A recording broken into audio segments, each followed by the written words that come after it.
Are we here? Hi, everyone! Hi. Hello, everyone! Welcome to a rare morning stream, and look who I have with me! Hi. Hello, live from the moon. It's me, Yuzuki Ayo. Guys, it's Yuzuki! Guys, if you're not following Yuzuki on both Twitch and mainly on YouTube, because I'm trying to get into 1,000 subs, please, everyone go follow Yuzuki, because I need her to get to 1,000 subs, okay? That's my goal for this year. I love that it's your goal and not It's mine. my goal this year to get Yuzuki to 1,000 subs, okay? Don't worry, Dreamy. For you, I'll log in. Please lock in. Everyone else lock in and get her 1,000 subs. Let me say hi to everyone really fast. Hi, Shinra. Hi, Saber. Also, Shinra, congrats on Gamer God. Hi, Awesomer. Hi, Papa John. Hi, Ash. Hi, Saber. Hi, Isa. Hi, Enu Fluff. Have fun with Minions vs. Monsters. Crazy movie to go see right now. Hi, Sphinx. Hi, Spectre Hollow. Hi, Adam. Hi, Newly. Hi, Kuzunoi. Hi, Greed. Hi, World War II. Hi, Arcturus. Hi, Blue. Hi, Shizu. Hi, Weeb. Hi, Monochrome Liberator. Welcome in. Hi, everyone on Twitch and on YouTube. Welcome in, guys. Welcome to the first tabletop RPG that I've ever hosted on my own stream. On my own channel. So this is a first for me. This is a first for me. This is the ribbon cutting ceremony. We got big pairs of scissors. Yes, we got a big pair of scissors. Obviously this is not like a large scale like campaign or anything, or I'm not. Water. Oh my gosh, thank you! Kaylee, thank you so much for the resub. Thank you for 60 months! Oh my god, happy 5 years. Oh, happy Whoa! 5 years. Oh my god. It's been 5 years. Thank you so much for that. Yeah, so this is not like a campaign or anything. I'm not like GMing like a bunch of people. It's just me and Yuzuki, and we are playing a 2-player tabletop RPG today called Death of the Author. It can also be played solo. I think it actually is usually played solo, but I wanted to play a 2-player one, and this game is actually highly recommended by my friend, my awesome tabletop friend, Rule for Felicity, aka Taylor. I love Taylor. Dude, I love Taylor so much. Yuzuki has also gotten to play with Taylor, by the way. So yeah, guys, be jealous. Be jealous. Be jealous. Taylor actually play tested this game, and her play test like review is in the book, I believe, and then also cool. yeah, she is literally in the book here. I'm gonna read you guys the credits and acknowledgements. Thank you to the playtesters who provided incredible feedback. Yada yada, a bunch of people I don't know, and then Taylor Felicity is listed. Celebrity. Yeah, she's listed in the back of the book as being thanked for playtesting, and not only that, but her review is literally on like let me look it up. It is on like, okay. It's on the website. Ooh. It's not on the website, it's on a popular tabletop store website. Oh, okay. I was just like, is it on the itch one? I mean, it might be actually on the itch one. So if you guys want to buy Death of the Author, you can buy a digital copy on did the author die yet? No! Oh my gosh, hi Vancouver! Oh my god, let me give a shout out to Vancouver by Night, guys. They are an awesome Vampire the Masquerade channel. The storyteller is actually my storyteller in my offline game. Oh my god. The alert is so large. Oh my god. That's fine, I guess. I get covered when I get a resub by the cards, and then I guess Yuzuki will get covered if we do a shout out. Yeah, we take turns being Mike Wazowski'd. Yes, we do. We do. So if you guys want to buy Death of the Author, we will go into it a little bit in just a second, but if you guys want to buy Death of the Author, you can buy a digital copy on itch.io. I linked it in the YouTube. I guess I could also take the time to link it in Twitch chat. Let me go ahead and the physical copy of the book? I do have the physical copy of the book. Oh, nice. Yeah, if you guys want to buy the physical copy of the book, the creator, Blinking Birch Games, they do have copies, like physical copies, on their website. If you don't want to buy directly through them, though, there is a popular tabletop store, I believe in Wisconsin, but they have an online shop called Tabletop Bookshelf. I love Tabletop Bookshelf. I buy all my physical stuff through Tabletop Bookshelf. Not sponsored, but I do love them. And not on the table, but maybe one day. Yeah, maybe one day. On the Tabletop Bookshelf website for Death of the Author, is my friend Taylor's testimonial. So they have it in the description as testimonial. So like not a review, but as like in the description as testimonial from playtesters. So yeah, so guys, she's famous because she's in the actual description on the website. I will read the testimonial really fast. Death of the Author is a mindfuck in the best way. By the end of my playthrough, I felt a little like Charlie Kaufman and a little like a character in a Charlie Kaufman movie. Ooh. And that was her testimonial. So yeah, guys, highly recommended for my friend Taylor. And as you guys can see, me and Yuzuki both have these like name tags in front of us that do not say who we are because we haven't decided who's going to be the author, who's going to be the character yet. We might let you guys vote on that, by the way. So we'll see. We'll see. Help us decide. Help us decide. I will go ahead and read to you guys the about for Death of the Author. So once again, we're playing Death of the Author. You can play it solo or 2-player. So I will read the about. Death of the Author is a solo journaling game, but you can also play 2-player. I just want to point that out. There is like a section in the book about playing it 2-player, about a character fighting for agency in their own story against the wishes of its author. You are the character who knows they are part of a story. Throughout your tale, you attempt to wrest narrative control from the author, doing everything in your power to make this story yours. At the end, no matter the story, you will confront your author. At the beginning of this game, you will create the character, their friend, and their foe. The character story can be in any medium, from any genre. The author could be telling it through a novel, a TV show, an audio drama, a tabletop RPG campaign, or any other format. And then I will tell you guys what is needed to play. So to play, you need a deck of tarot cards and a way to track your story, be it writing, voice recording, bullet journaling, or any other preferred method. If you guys look on the screen, we do have a tracker. We have a Death of the Author gameplay tracker. So I will be writing everything here. We will be putting everything here. And then if needed, I can pull up like a separate Google Doc page if we end up going past this. Like if we need more, I will do that as well. We end up writing like a full novel by ourselves on stream. Yes. Playthrough is approximately 2 to 4 hours. You do not need prior knowledge of tarot to play Death of the Author. There's no wrong way to interpret the tarot cards. You could use a tarot guide for more traditional meanings, or simply take inspiration from the art on the card. Different tarot cards will inspire different stories. And then it says, Death of the Author can also be played with 2 players. Oh, perfect. That's us. That's us. Oh my god. We're playing it 2 players. I want to start doing some more tabletop content on my channel. So, as you guys can see, this is a new special overlay that we have. It's so cute. It's really cute, right? Specifically for playing 2-player tabletop games. So, I do hope to have more guests in the future.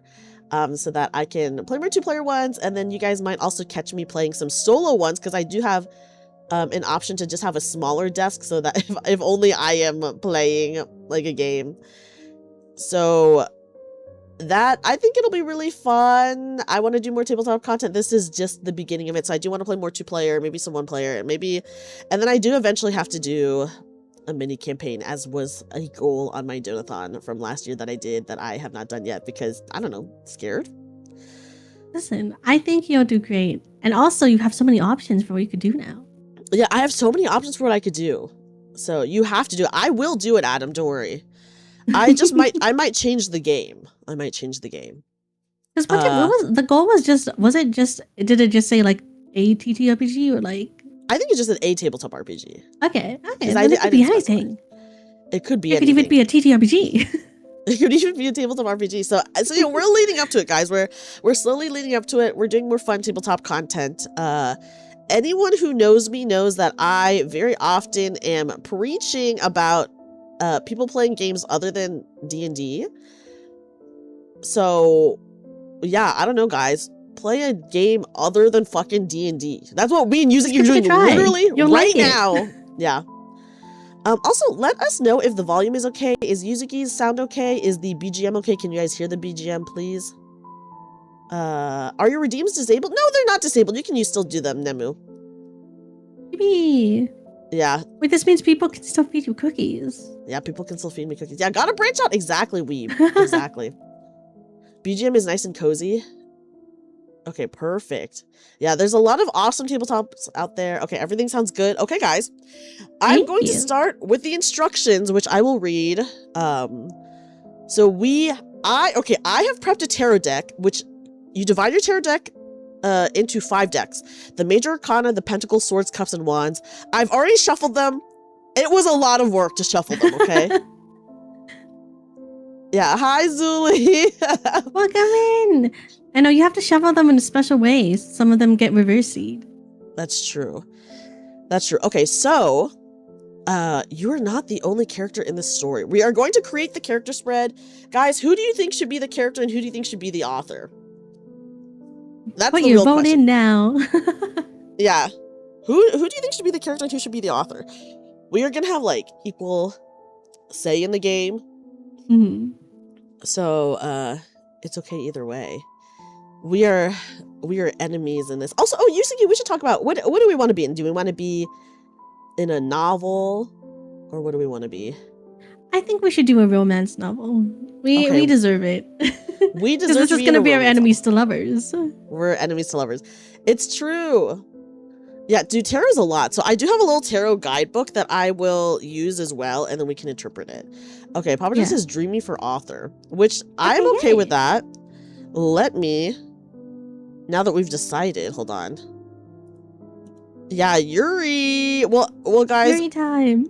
Me and Yuzuki have already decided that this is not going to be the only tabletop we play together, by the way. Mm-hmm. So we have some future ones that we've talked about that are more romantic than, I mean, this one we are enemies 1000%. Yeah. Okay, let me go ahead and put in. Okay, here we go. Bam. Okay. See, as you can see, Yuzuki's the character, I'm the author. But there we go. So now you guys can see. So at the bottom art, we don't have, I guess we could have character names if we wanted to, but I feel like I will just stay an unnamed author. We should name your character when the time comes, though. You know? So we will maybe we can put like character dash and then my character name. And then you need a new name too. You know, we need a name on the front of this cover. I know, but I feel like there's something ominous about just like an author. Do you know what I mean? It feels like pretty ominous. I don't even get to know your pen name. And that's kind of what makes me like a god, you know? In a way. At least I am in your story. I'm your creator. I am literally your god.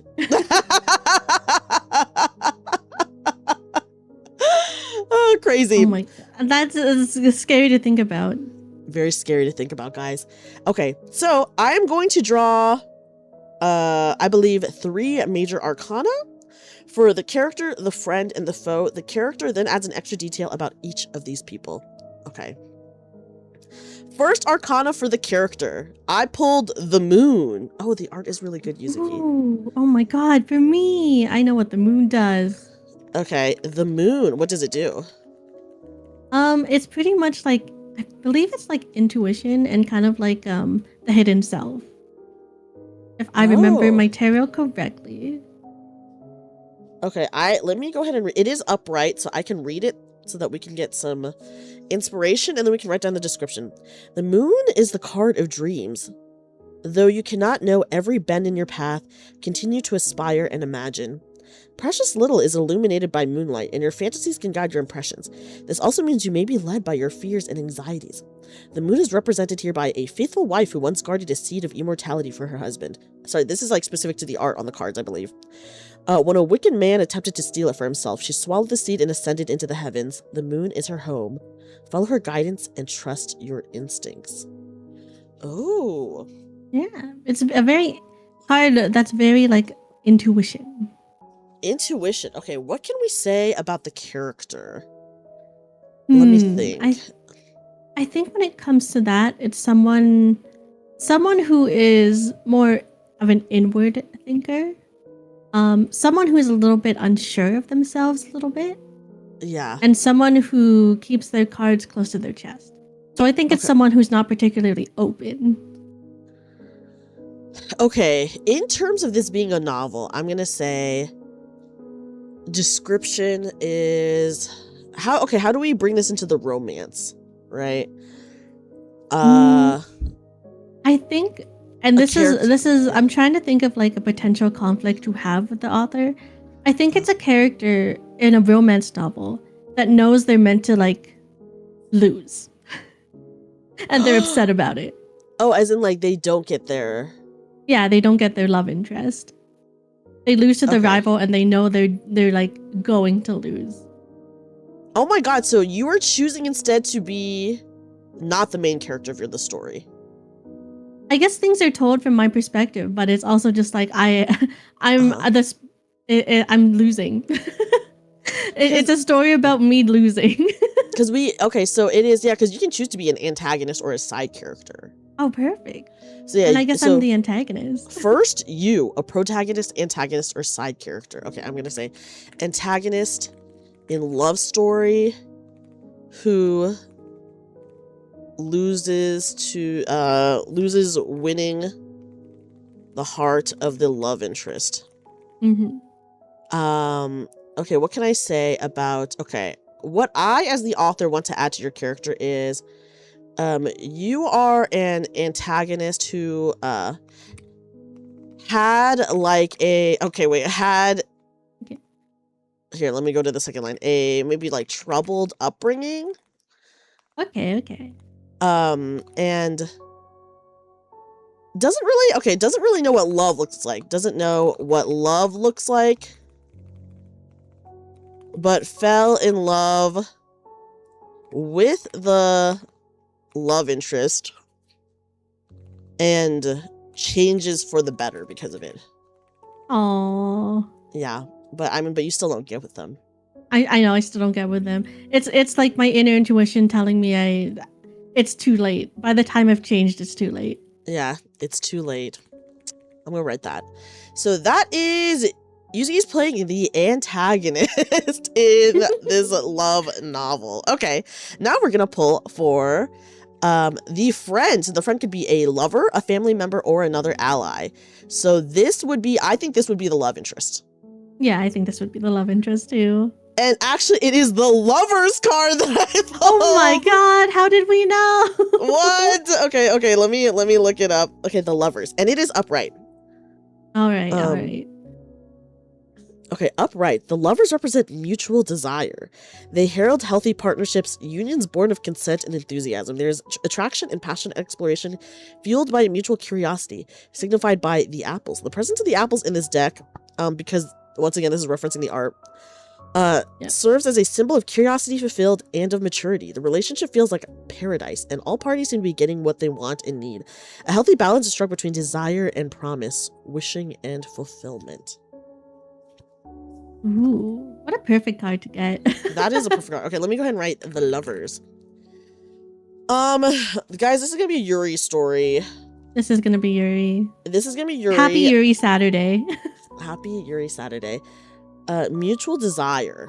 I think that this love interest was actually really into the antagonist, and actually they are a very good match. I want to say what I want for them is that they were a really good match, and I think they would have gotten together if it wasn't for the arrival of the protagonist. Yeah, and they would have been really happy together.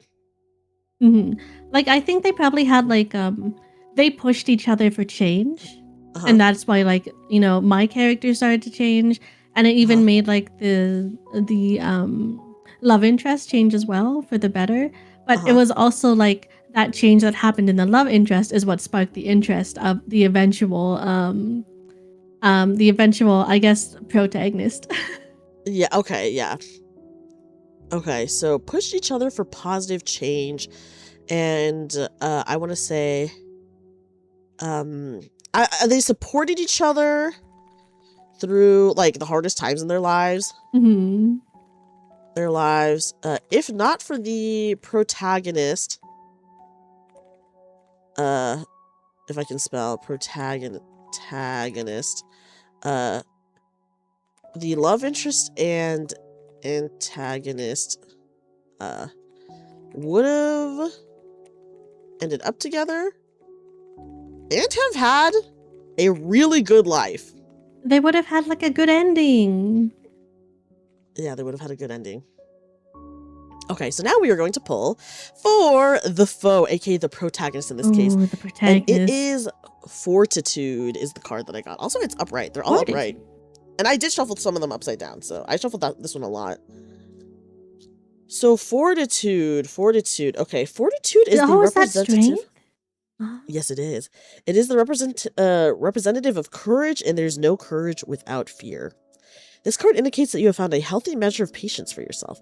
This is a reminder to acknowledge your shortcomings and all the anxieties that accompany them, and then work your way forward. The lotus flower represents the way that strength is cultivated. Out of the mud and through the water, a beautiful flower rises. I think this is perfect because I think it directly opposes the moon. Because it's someone who is willing to take the steps to like make that relationship go from friendship to like lovers. And I think that's what my antagonist is missing. Okay, so someone who is willing to take risks, I'm going to say that. Is to let's say she is the newcomer to town. Her arrival brings about the upset of a lot of town traditions, maybe something like that. Because she challenges them. Yuzi, do you want to add anything else? What else would I want to add? I think it's like she has the self-assurance that makes the antagonist go like jealous psycho a little bit, you know? Okay. Like she's very self-assured, and that's one of the things that attracts the love interest and makes the antagonist feel a little bit like inadequate almost. Okay, so now we're on to the author's note, guys. Yippee! Okay. Let me see. What does the author have to add? Okay, let me see if there's like a special thing that I have to see within the I'm trying to see if there's anything I have to do for the author's note specifically, or if I can just continue on. Okay. It just says the author may optionally draw a major arcana card for inspiration for the message. The author then relays the message to the character, and the character can choose whether or not they are able to respond. Okay, sorry, I'm scrolling. Don't mind me, guys. I'm scrolling just to get back to where we need to be in my little guide. Okay, let's see. I'm gonna pull a card for the inspo for my message to you. And I got the upside down High Priestess. Ooh, High Priestess is one of my favorite cards. This is also a very funny card to pull. Okay, the High Priestess, and it is upside down. So let me see what the reverse of it is. Okay, reverse. In this position, the High Priestess encourages us to discern the difference between a mystery and a lie. Trusting your intuition must be tempered with a healthy degree of skepticism. Are you able to name your challenges because they are new, or is it because the full scope of the truth has been concealed from you? Who is keeping secrets? Interesting. So this, funnily enough, this also is something that stands opposite side of the moon, because the moon is like trusting in your intuition. Yeah. And this one's like, you gotta I'm realizing I know more about tarot than I think I do. Okay, my message to the character is going to be,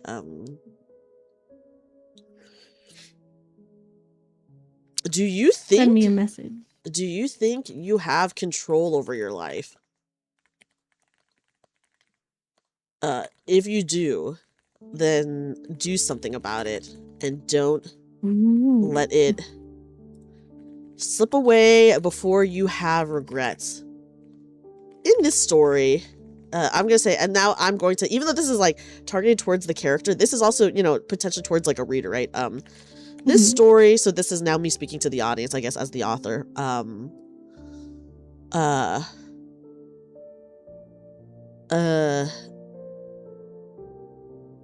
Ooh, okay, what do I want to say? Yeah. Stop being a freaking chud. Let's see. Stop being a chud. This story is a lesson for those who would rather live in regret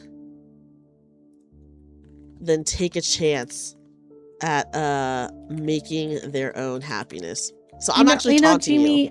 I didn't think about this, but this is kind of leading into something. Oh no! Inadvertently. This feels very familiar all of a sudden. this feels very familiar. That's so strange. Oh no, this is a very familiar story that we're telling. Unintentional, by the way. Unintentional. A cautionary tale. Yeah, a cautionary tale. So this is, I would say, my author's note to the character is I'm taunting the character a little bit. Okay, let me go ahead and read you guys more of the story structure so we kind of know what is going on before we get into it. So Death of the Author is divided into 5 chapters. In chapters 1 through 4, you fight the author for narrative control of your story. Yep, that's right. Each of these chapters consists of 3 scenes and uses a different deck of the minor arcana in the following order. So Pentacles, Swords, Cups, Wands. At the beginning of the chapters, draw 3 cards face down from the corresponding minor arcana deck. These are scene cards corresponding to different scene prompts, fragments of story written by the author. Then at the beginning of each scene, turn over a scene card to reveal its scene prompt, which will be different depending on whether the scene card is upright or reversed. Scene prompts are listed, and then, we're going to go through that. At the end of the chapter, draw a major arcana card to determine the message the author leaves for you. In chapter 5, you confront your author. This is your moment for vengeance. So creating scenes, okay, hold on. I'm just opening like the spreads page so that when I have to like do the scenes, it'll be like a lot easier for me to. Oh yeah, fair. Yeah, to do. Okay. Okay, creating scenes. The author is in control of the scene. So, okay, guys, as a 2-player thing, I will go ahead and read this paragraph and then I will tell you how we're going to be doing it as 2 players. Okay. So the author is in control of the scenes. However, your awareness of being a character in their story gives you a little power over the narrative. Each chapter you have 1 reversal and 1 defiance, which we will get into. Use these to modify the underlined part of the scene prompt and take more control over your story. So reversal, which is flip the scene card, making an upright card reversed or vice versa. Defiance is replace the underlined section of the scene prompt with anything you want.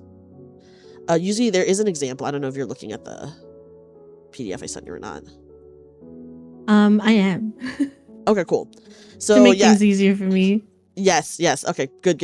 Yeah, so in the example, as you can see, you can reverse it to flip it and make it different, or you can change the underlined section. And you have 1. Okay, so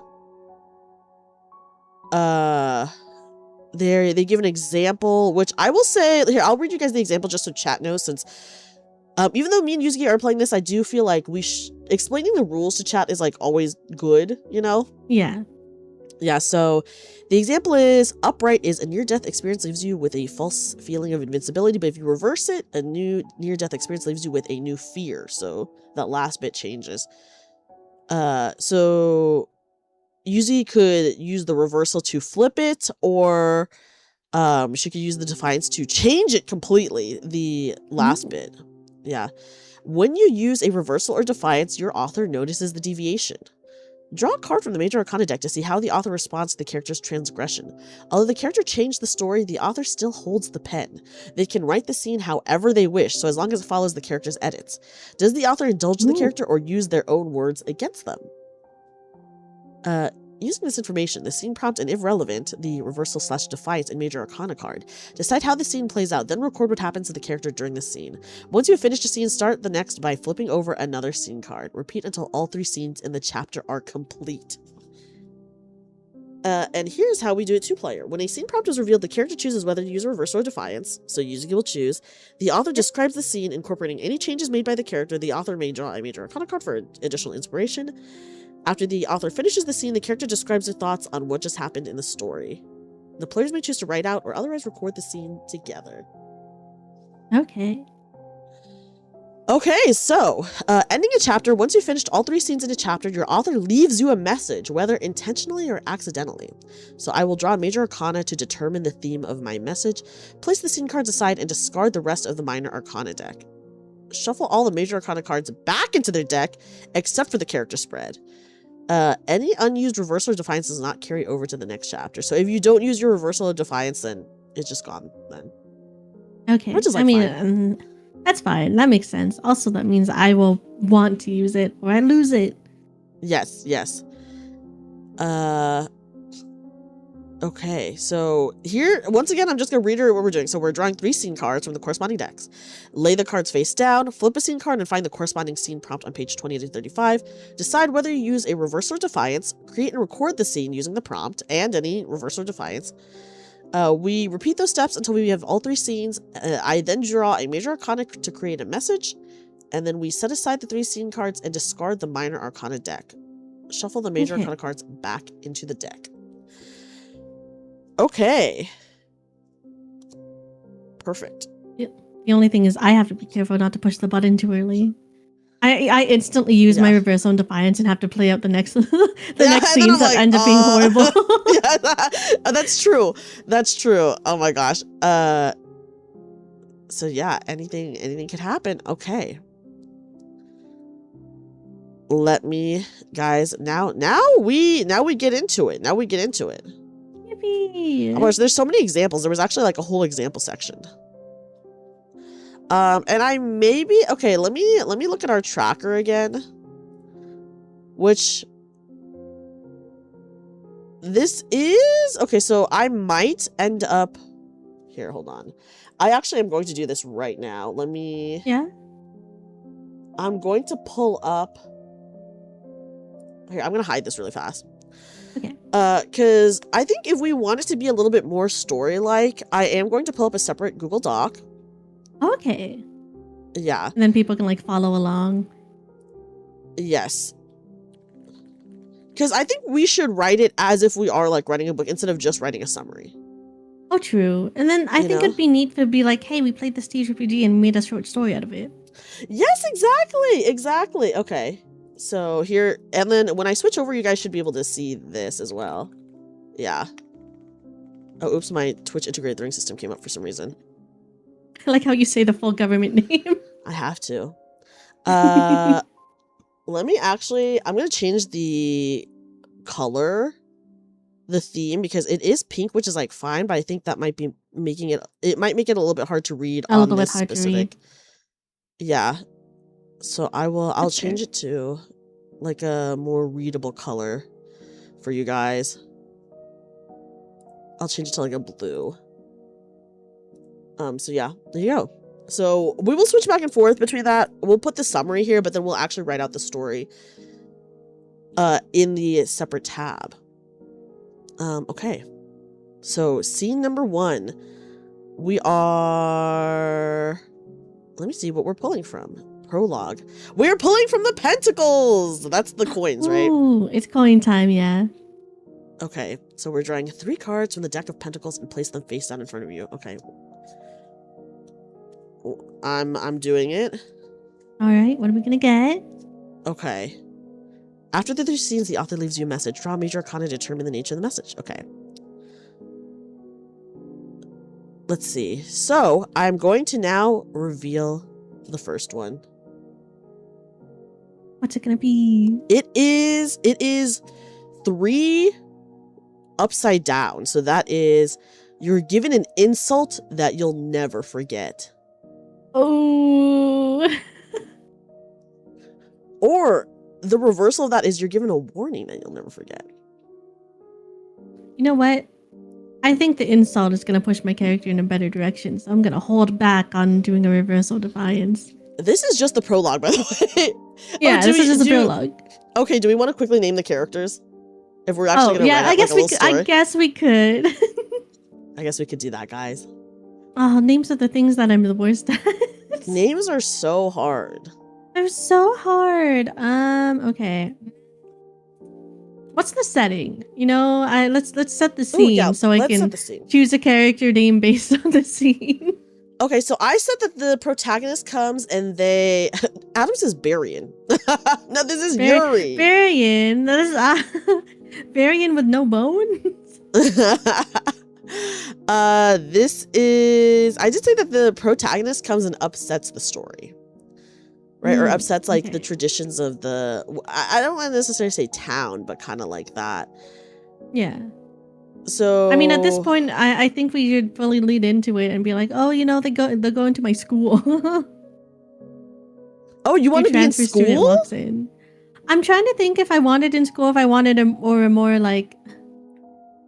Because I want the characters to at least be, like, in college. Minimum if not, in college, yeah, yes. minimum in college. Because then I can do way more interesting things with that. Yes, I agree. Guys, they're all going to be adults, okay, at minimum. At minimum. Maybe... Okay, what is a good romance story about... What is a good setting for a romance story where one character is filled with regret, is going to be filled with regret, potentially? Filled with regret. It could be a situation where we could have them... This could be like a college town. Yeah. This could be a college town. The antagonist and the love interest are in college together. You know, like I said, they... Yeah. Maybe in this town, people have very specific, like the major families all kind of do, like, what they're expected to do, right? So, like, let's say the love interest... I don't know, what can we say about the love interest? They... I guess maybe if we could also do, like, a kind of, like... Well, this is just me feeding into, like, fantasy at this point, but it's like I also do love a nice little, like, Victorian era kind of thing. Okay. Where it's like, you know, maybe it's a small kind of town. Everyone's expected to do what they're expected to do. Everyone's family kind of knows each other. And, like, at this point, because I think my character just assumes they'll naturally get together without her having to do anything. Yeah. Their families are, like, they're really close. It's almost like an unspoken agreement. Okay. I like that. So we say it takes place in, like... We'll move away from, you know, college town. Yeah, so we're going back, guys, historical romance. Historical romance. Two... Let's say powerful families. Two powerful families who have, like, expectations of them, and they're okay with that. Like, everyone's, like, happy by these expectations. Yeah. Or, like, fine with it, right? Yeah. And the antagonist going along with it, expecting things to just be the status quo before the protagonist comes and upsets them. Okay. Do we want to... Okay, let me see. The prompt is, you're given an insult you'll never forget. And you don't want to do any changes for this. Yeah, I want my character to feel rage in her heart, and I also kind of do want her to be a little bit psycho. Okay. That's fun. That's fun. That's fun.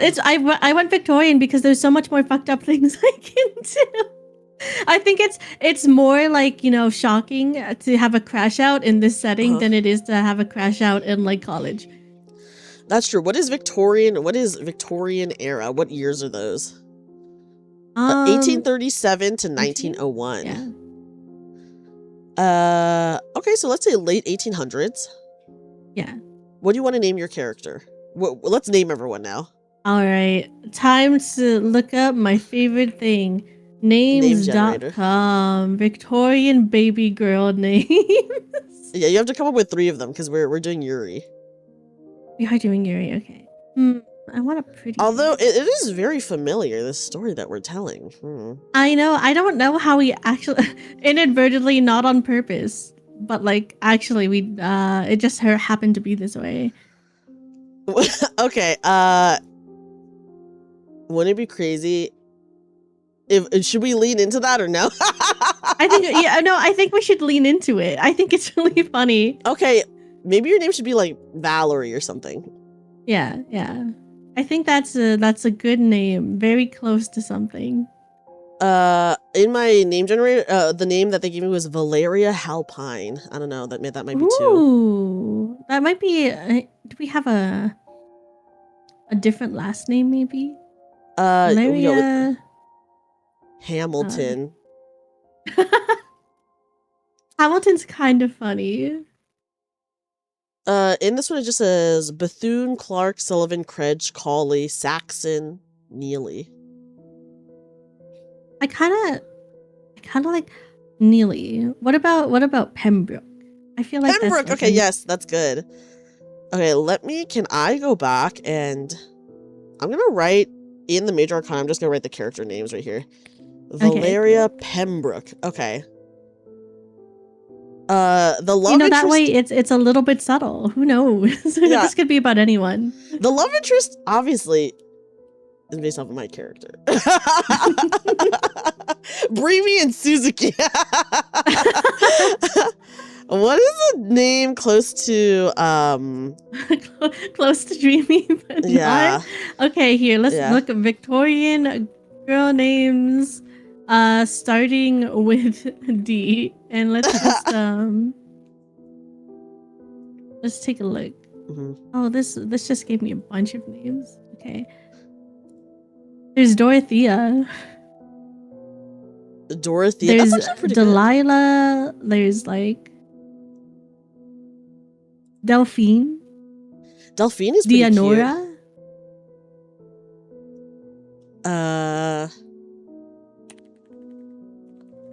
Dorothy is what Adam says.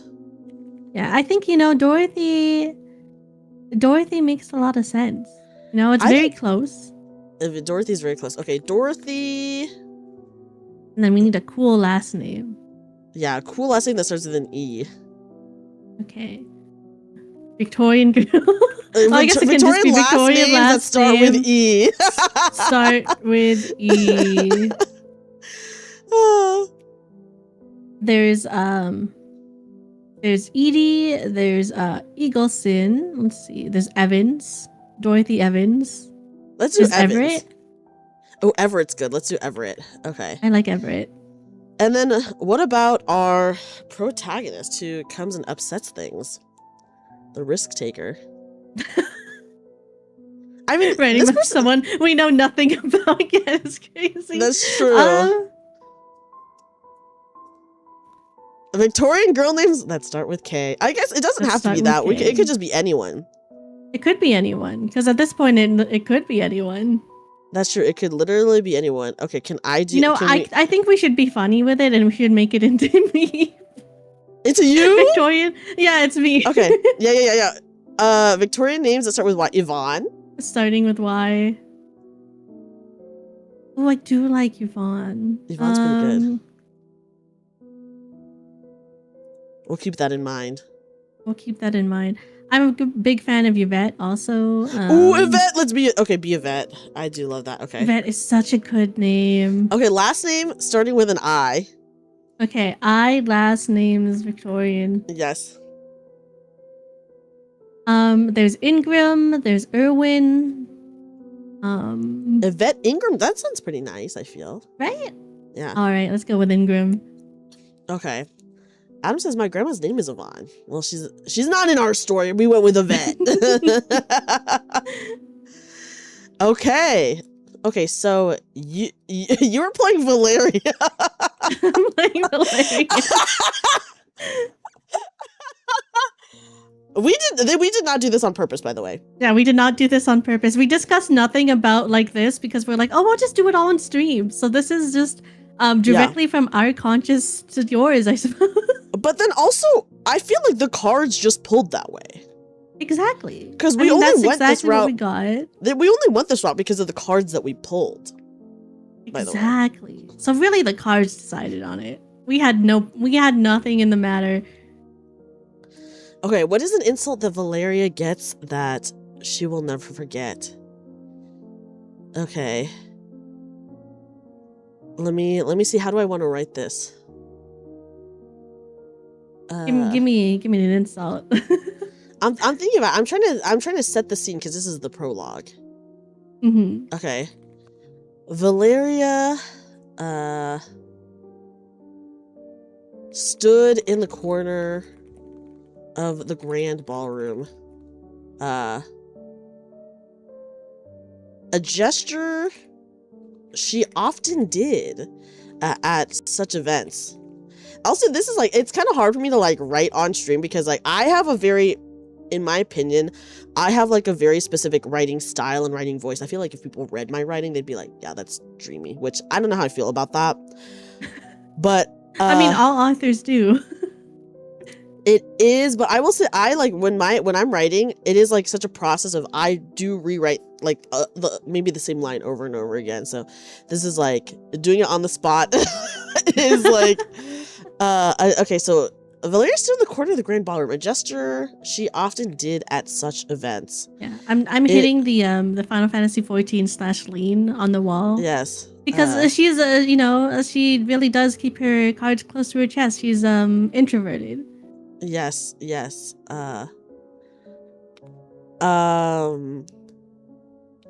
She didn't care much for, oh here, I did not, let me tab this. There we go. She didn't care much for the events that her family often threw. It was just a part of okay, how do I say this? I want to say, okay, she didn't care much about the events that her family threw. Oh my god. And this ball, Sorry, I got an alert on my phone. It was so loud. Hopefully everything's okay. Emergency event. What event?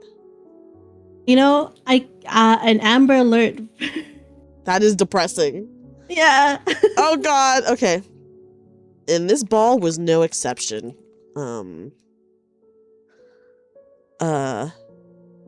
It was the beginning of spring. I'm gonna say it was the beginning of spring. It's the fires.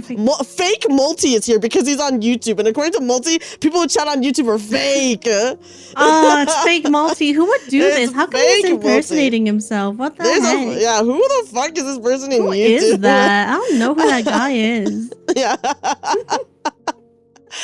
Okay. It was the beginning of spring. And I'm gonna say no. Okay, what do I? Okay, it's a ball in the spring. This is hard for me to make up on the spot without like. We literally just came up with this like a second ago. So I know. I'm like, yeah, now we have to solidify the setting. Yeah, now we have to solidify it. Okay. But like a spring ball is so good because that's the perfect chance for someone to debut, right? It is. Someone else to debut, even. That's what I'm saying. Someone is going to debut very soon, and Valeria's gonna get an insult that she will never forget. She will never forget. She will never forget this insult. Okay. Hi, Jamie. Welcome in. Okay, she didn't care much for events her family often threw, and this ball was no exception. Every year on the spring equinox, is that? Yeah, that's a big event, especially in these times. That's a time when all the nobles start making big money. That's true. The Pembroke family threw an extravagant ball. Did I spell extra? Celebrating the coming season. And the see, my thing is like I only know Regency stuff, so in my mind I'm like, this needs to take place during Regency era. I mean, we can always shift it. We're shifting it. It's Regency era now. Okay? It's Regency. We're shifting it from Victorian era to Regency area. But I feel like the names are all still good. Every year on the spring equinox, I think so too. The Pembroke family threw an extravagant ball celebrating the coming. Ooh, okay. Threw an extravagant ball celebrating the beginning of the marriage season. Okay. Oh, yeah. Yes. And then the Pembroke family, they've got this beautiful, beautiful garden, and all the flowers are finally blooming, and that's the celebration. True. Okay. Every member of the Ton was here to celebrate the first ball. I actually don't know when the actual season is. It is like The season in London during this time, it is like this the season where everyone's trying to pair up and get married, but everyone's in London because like anyone who's like a part of Parliament is like there for like Parliament reasons. It's like the big moneymaker season. So for reference, guys, this is like probably taking place during that time when everyone is in London for the season. Because I feel like it's literally called like the social season, I think. It is called the social season. Yes. Okay. Every member of the ton is a French word, meaning just like the ton is just every member of like high society, was here to celebrate the first ball and see the extravagant blooms that the Pembroke family boasted in their garden.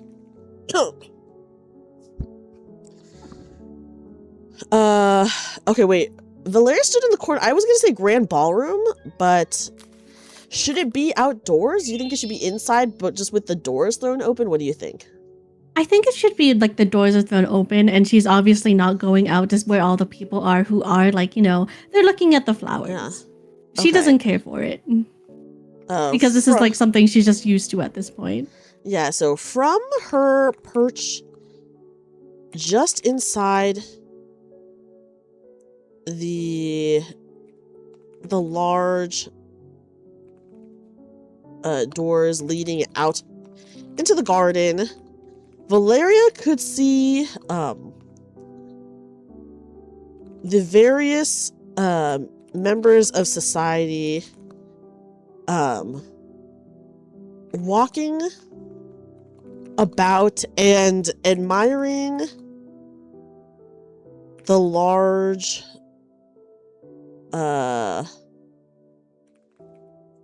admiring the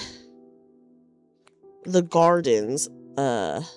Okay, Valeria could see the various, from her perch just inside the large doors leading out into the garden. Valeria could see the various members of society walking about and admiring the large flowers. Dude, this is so hard to do like on the spot, let me just say. Yeah. When I write, I can only imagine. This is not the process in which I write at all. Valeria can see the various What's your usual process like? I assume it's just like going back and forth because I'm the someone who sometimes writes like a part ahead and then I go back and bridge the two parts. I don't write ahead. I write in order, but I will rewrite the same section over and over again until it feels right. But I listen to one song the entire time, so I do not change songs. You know, I'm making an observation. Does this mean we have to change up the playlist a little bit? Like the music? Considering we have now made quite a romantic tale. But it's sad. It is sad. But it is sad. I feel like the somber vibes is still... Valeria is about to be a very sad girl. She's gonna get an insult she will never forget. She will never forget this insult. Okay, so... I'm gonna say the Pembroke Gardens were lit up by... they don't have electricity yet at this time, right? I'm just gonna say... No, they don't. By dozens of lanterns strung up, casting... Oh, I just got a notification on my phone. I'm turning that off. Okay. The Pembroke Gardens are lit up by dozens of lanterns strung up, casting flickering orange light onto every face. The Pembroke Gardens were lit up by dozens of lanterns strung up, casting flickering orange light onto everyone underneath. The soft glow, the soft, warm glow, and the dizzying scent of the, I don't know, peonies,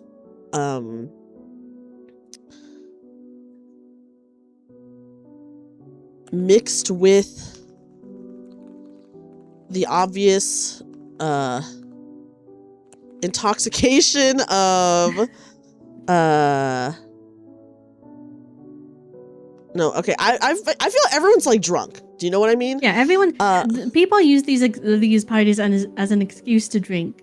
Maybe there's some networking, but it's mostly just drinking. And maybe it's just like, it's stories she's all heard before, just exaggerated tales of like someone else's exploits. Yes, okay. Okay, the soft warm glow in the dizzying scent of the peonies mixed with the obvious intoxication of the guests created an atmosphere that was, how do I say this? Kind of like everyone's like let loose, you know? Mm-hmm. Almost like unguarded, maybe? Because I think in a typical setting, everyone would be guarded because they are very protective of, like, you know, their homes, their background, their reputation. Yes, yes. Created an atmosphere that was an atmosphere that invited people to let their guard down. Something like that. Yeah, I do. That's perfect. Valeria could hear excited whispers amongst the guests as they smiled and talked to each other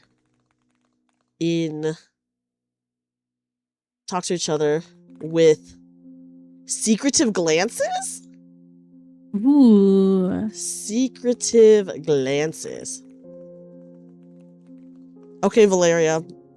What do you think Valeria would be doing now? I think Valeria would want to know what the commotion is. Mm-hmm. Like, what's there to really be excited about for something that happens every single spring and is usually like the same event? Maybe a different couple gets together, but she already has the person in mind that she thinks she's gonna get with, so she has no worries, no qualms, no nothing.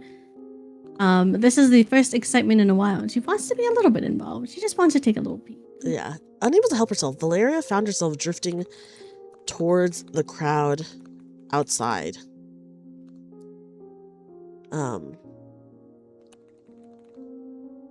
Beneath the light of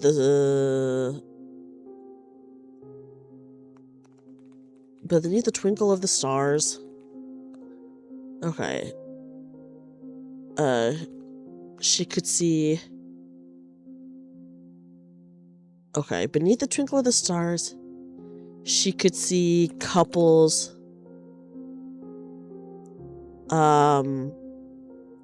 sneaking away. Maybe that's sneaking away. Oh my god, they're going to the powder room together? Scandalous. Dude, yes. It's so scandalous. Beneath this twinkle of the stars, she could see couples sneaking away, risking their reputations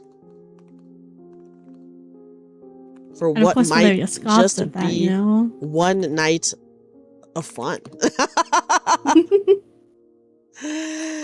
She scoffed at the sight.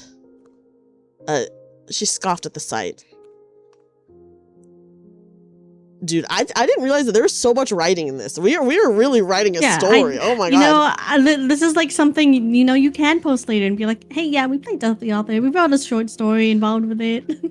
For real, okay. Because you know, on the itch.io, they have the have the live plays. It's like, well, include this.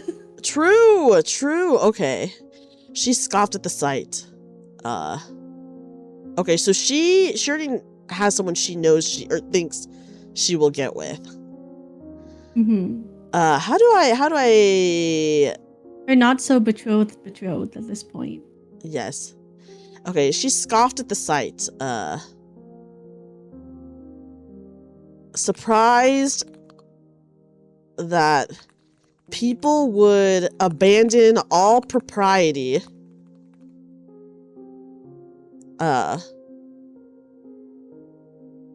All propriety. So, at a ball that happened every year. Happened every year. While the atmosphere was inviting, it wasn't anything new. It wasn't anything new. It wasn't anything new or exciting, I'm gonna say. Yeah. It wasn't anything new or exciting. At least not enough to warrant this kind of behavior. As much as Valeria would like to throw herself into the crowd, she couldn't help but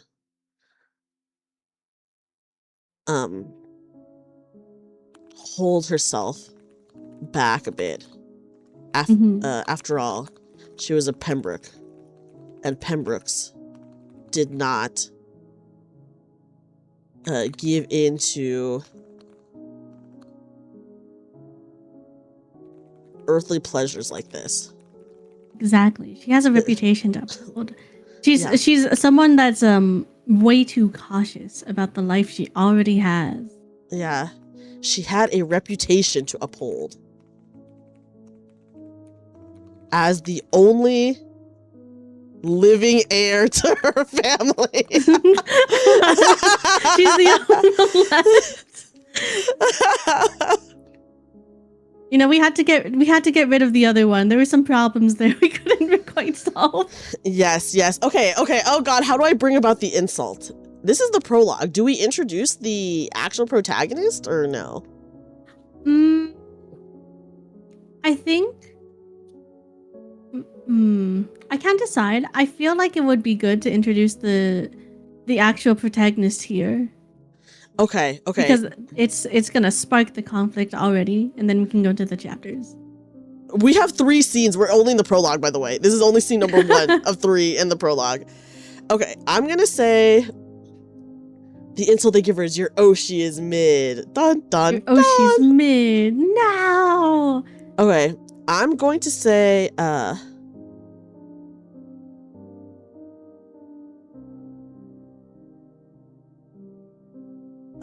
standing under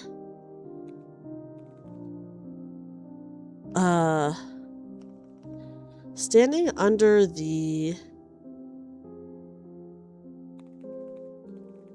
willow tree a bit further out from... Okay, actually I'm going to introduce the love interest right now. Okay. Standing under the willow tree a bit further out from the crowd, Valeria could see... What is my character's name? Dorothy Everett.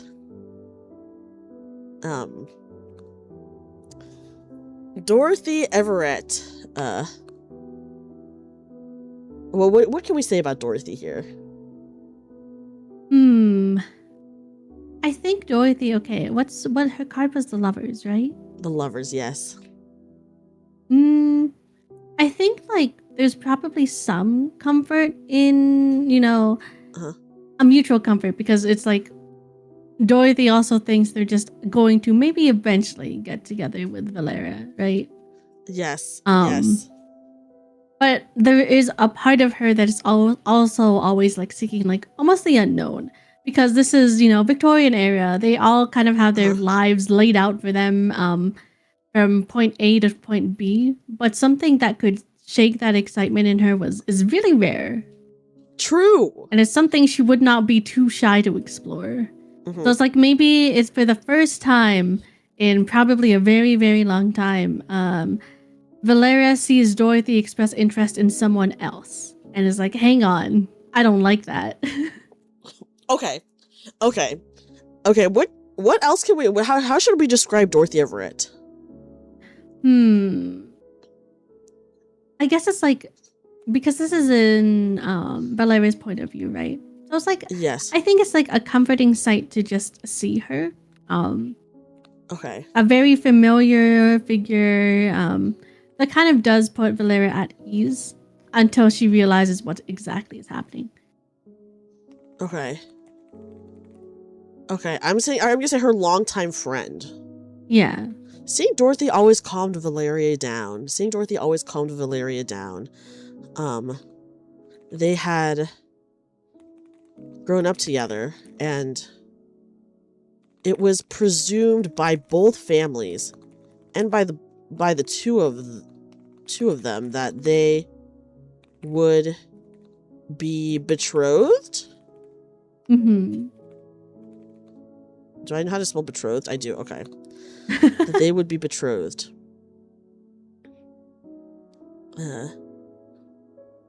It was an unspoken agreement between the Everetts, hi Galavar, and the Pembrokes. Hi, welcome in.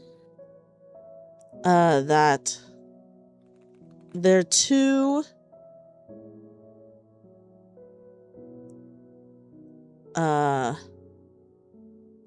heirs would. It was an unspoken agreement between the Everetts and the Pembrokes that their two heirs would marry when the time was right. When the time was right. Right. And neither Dorothy or Valeria argued against it. In fact, it was a comfort to both, knowing that they always had each other. And while Dorothy often tried to move things along in terms of their romance, Valeria felt no rush. They had all the time in the world. Before they had to settle down together. Yeah. I'm gonna say catching Dorothy's eye. Catching Dorothy's eye. How do I say this? Catching Dorothy. I want Dorothy to like try to wave Valeria over. Yeah. Yeah. I mean, I think even just like a little wave is fine. It's like a wave. Dorothy looks like noticeably more excited than she has been at this ball for the first time in a while, you know?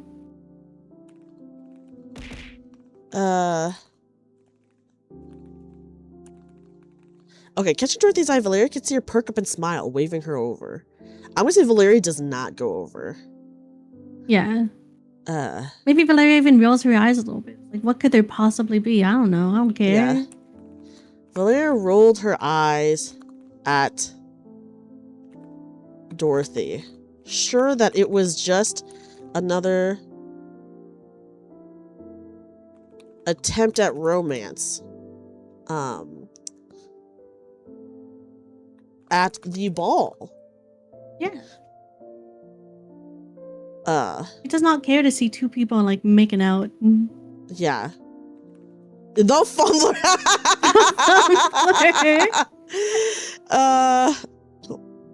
Yeah. Okay, I think so Dorothy waves Valeria over, Valeria is like, nah, dude. And then I think this is when we should introduce the protagonist, and then soon after. Okay, I got it. Okay. I think I know what I want to happen. Okay. Sure that it was just another attempt at romance at the ball. She could see Dorothy frown at her response. Before she looked away. Yeah. Someone else catching her attention. I'm going to say someone Valeria had never seen before. Approached Dorothy. And she squinted, trying to better see who would be trying to talk to, I don't know, Dorothy.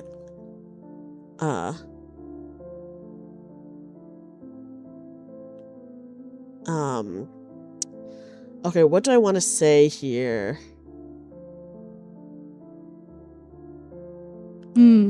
I know this is the big part where the protagonist shows up. This is the protagonist. Valeria frowned at the sight. Valeria frowned at the sight. Not sure why anyone would be approaching Dorothy alone when everyone in town knew that Dorothy was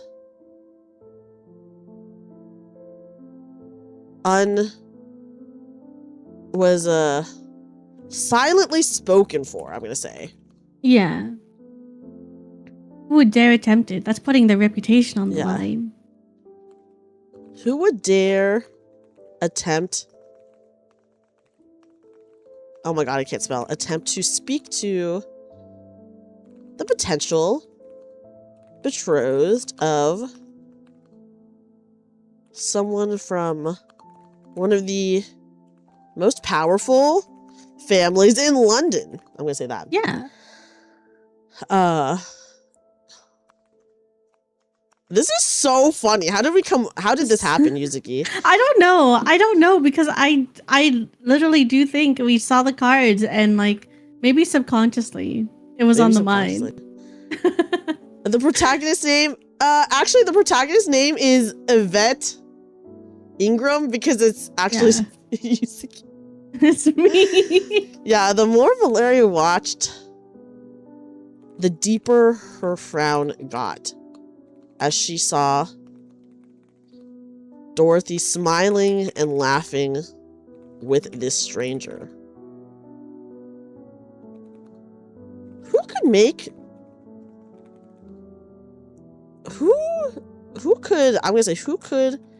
possibly be making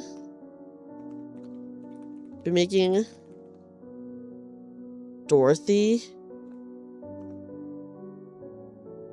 happy like that? Ooh. I wonder. Valeria was so caught in her own thoughts, staring at the two that she did not hear. Okay, new character introduction time. All right. Did not hear her. Oh God, who should this be? Dude, I fear that maybe I'm writing too much for this because this is one. We have five chapters. We have five chapters. Each chapter has 3 scenes. 4 scenes? 3 scenes? 3 scenes. This is scene 1. This is scene 1. Yeah. You know, I think maybe the other scenes will go a little bit smoother because we're doing a lot of setting in this, you know? We're setting things up, guys. We're setting things up. It's true.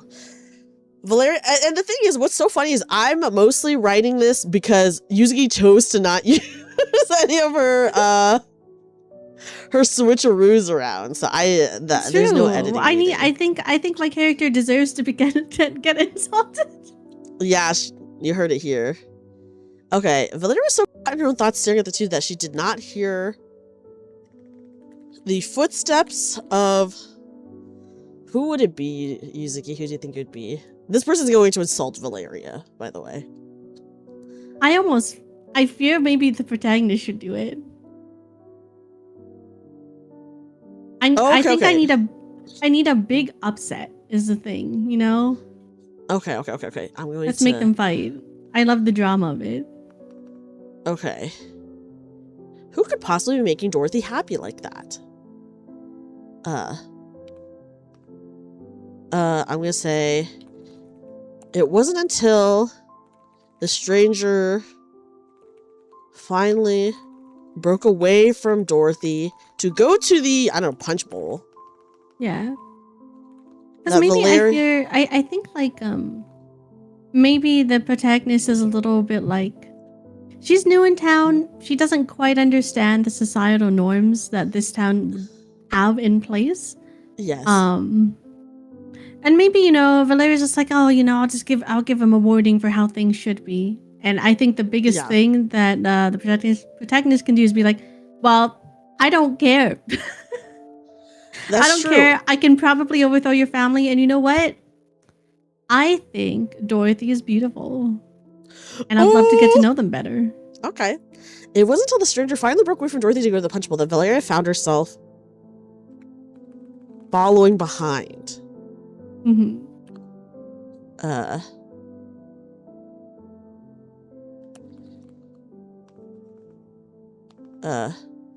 Catching the...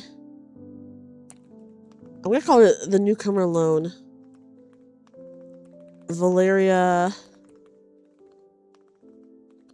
straightened her shoulders and gave a loud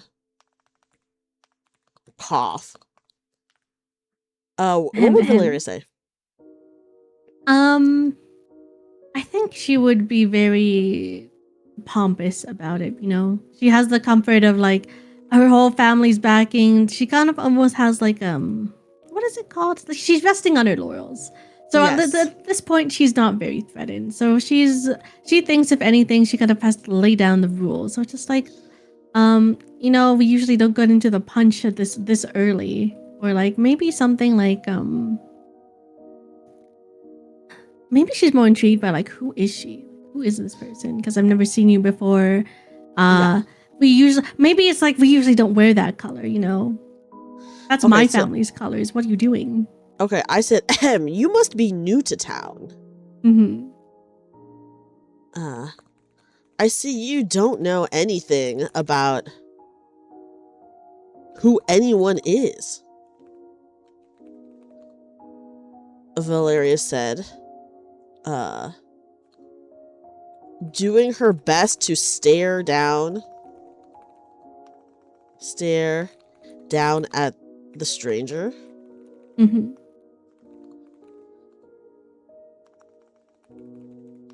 The blonde stranger just raised her eyebrows. At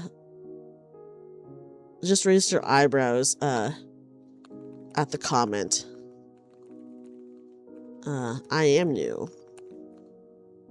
What does it matter to you?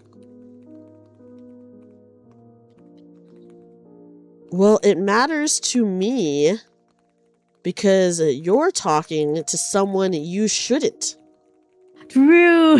be talking to. Maybe Valeria is a little possessive. Yeah, I would say it matters to me because possessive. A lot possessive, I guess. It matters because you're talking to someone you shouldn't be talking to, and you don't even have the manners to introduce yourself to one of the hosts. Valeria gestured towards herself. Oh, is this your party? Just like layer on like really small insults. Because I like to think in the protagonist's eyes, they don't think they're insulting. I think they're just like, oh, okay, cool. I didn't know that. Yeah. And then Valeria coping, seething. Yes. Okay. Oh, is this your party? The stranger said. Looking around.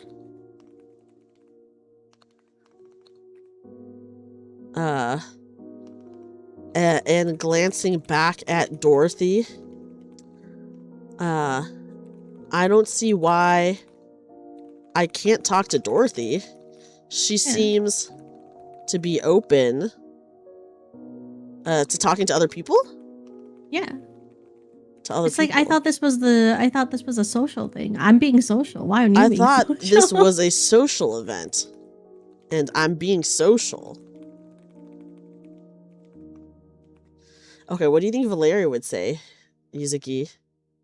It's like there's being social and there's being disrespectful. And by talking to someone you're not supposed to, it feels like you're choosing to be disrespectful. Okay. And by talking to someone who who you're not supposed to. You're choosing to be disrespectful.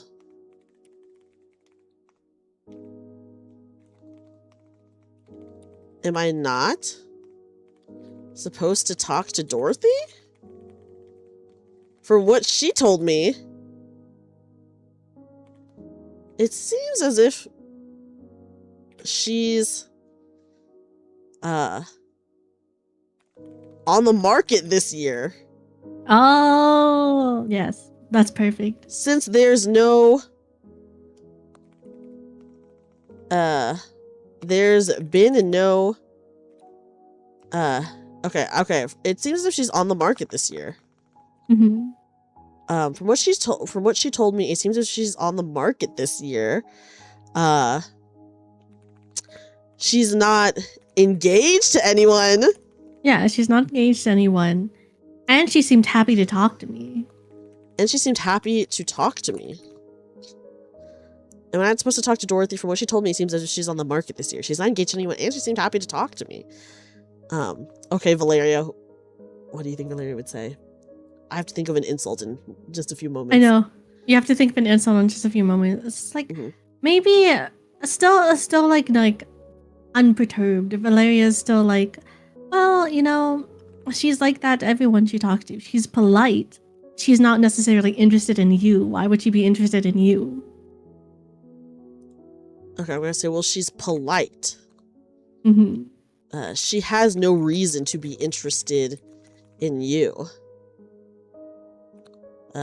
Why would she be? Valeria said, coolly. Yeah, because this is also like a backhanded kind of insult, you know? Yes. The stranger smirked in response.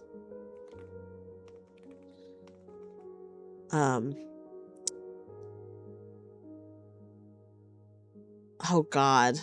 Is that a fancy way of saying single? Yes, she is single. The stranger smirked in response. All right, what's a good insult? I think I want to say something before the insult. Okay. If she wasn't interested in me, then why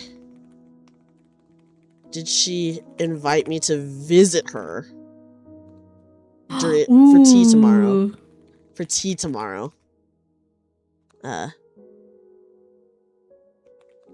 It seems like she wants to be courted, and I'm willing to and I don't want to say I'm willing to court her. Oh my God, guys. I'm getting juicy. Maybe I see no reason to turn down an invitation from her, maybe. I see no reason I'm trying to think of like a casual way to say, an invitation from a charming and beautiful woman. If she wasn't interested in me, then why did she invite me to visit her for tea tomorrow? It seems like she wants to be courted, and I see no reason to turn down an invitation from a charming and beautiful woman. Mm-hmm.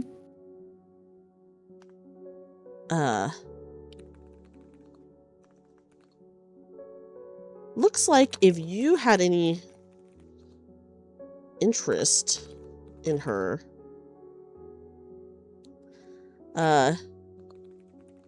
you'd have already done something.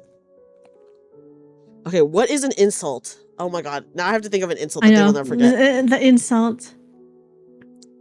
Looks like if you had any interest in her, you would have already done something.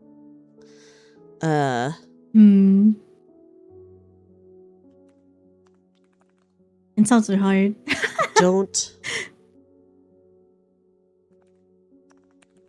Don't blame me for your inaction. Ooh. I feel like this is like not like an insult where someone's like cursing someone out, but kind of like a insult where it's like, hey, because of your own actions, other things are happening. Yeah. Okay, Valeria, how do you you don't have to say anything, but how do you emotionally respond to this? I think Valeria would still attempt to play it cool, and she maybe does a little scoff, and she's like, I don't need to do anything to prove what's already mine.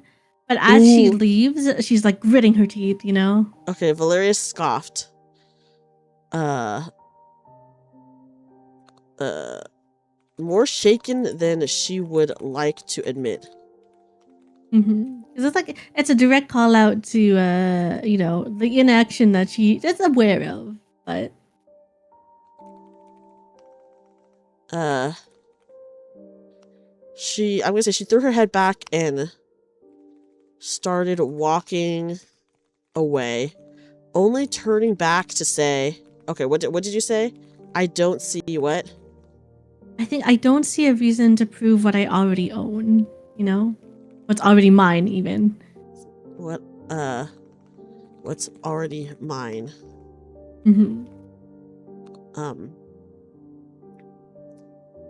then she leaves, white knuckling it. Yeah. Valeria scoffed, more shaken than she would like to admit. She threw her head back and started walking away, only turning back to say, I don't see a reason to prove what's already mine. Not wanting to see what the stranger's expression is, she quickly walked away, gripping tightly at her skirts. Remembering the way that she saw Dorothy looking at this new this new stranger, maybe? This new stranger. Okay. And that is the end of one single scene. That is the end of one scene. Okay. Oh my god, that was very long. Listen, we're laying down the foundation, and now that the foundation is built, theoretically, the rest of the house around it is going to be easier. True, guys. It's gonna be easier from now on. Okay. Okay. And now we have to summarize it in like 2 sentences. Okay. Let's see. So it wasn't. The prompt was not edited, right? I think that's where we would put like the reversal or the defiance. Yes. Okay. Let me quickly see if I Dude, the scenes in the examples are so short. We should have wrote a freaking I know. I was scrolling past the examples earlier and I was like, I think what we've already done is longer than the example that's for the whole whole thing, you know? Yes. Okay, so I was just looking at the examples to see when do I leave my message. Your message? Yeah. Oh my gosh, hi Hime! Oh my gosh, it is. Hi. Let me give a shout out to my friend Hime who does a lot of tabletop content, guys. Especially a lot of very fun solo content, solo tabletop RPG stuff. So guys, please check them out. Please check them out. They're very awesome, a very cute bird, VTuber, and they do a lot of cool tabletop stuff. Welcome in, welcome in. Okay, so I do not write my message to you until after all 3 scenes. So I don't know why it says author's major arcana, because I think I do it. Let me just double check, but according to the rules, I don't think I give you a message until the end, I think. Yes. Until the end. Let me just double check. Okay. Oh, I may draw additional arcana for inspiration. Oh, okay. So I don't have to. So obviously in this case, I did not have to. Okay, summary. First ball of the season hosted by the Pembrooks. Valeria watches as everyone, I don't know, gives in to their inhibitions, but won't give in herself, even after she's invited to by Dorothy, her long time. I'm gonna say crush. Mhm. Due to her inaction, a stranger comes and takes the attention of Dorothy, insulting Valeria. Okay. Yay! Okay, Yippee! perfect. Okay, scene 2, it is the 7. 7 pentacles. 7 Ooh, pentacles. okay. Okay, and it is upright. So it is... You are at your parents' side when they die. Oh my god. Or if you Well, reverse it, you're at your siblings' side when they die. Maybe this is where, the other heir isn't dead yet. And now we finally kill off the heir.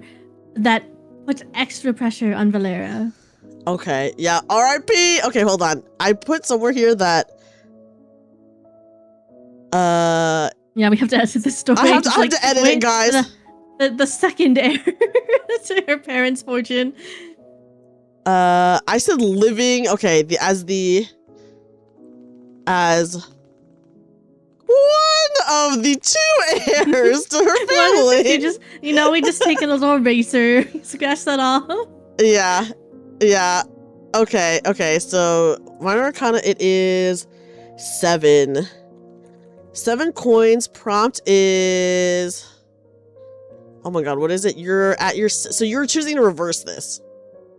Yeah, I'm choosing to reverse this. You're at your siblings' side when they die. Should I look up a girl's name, Regency era, starts with P?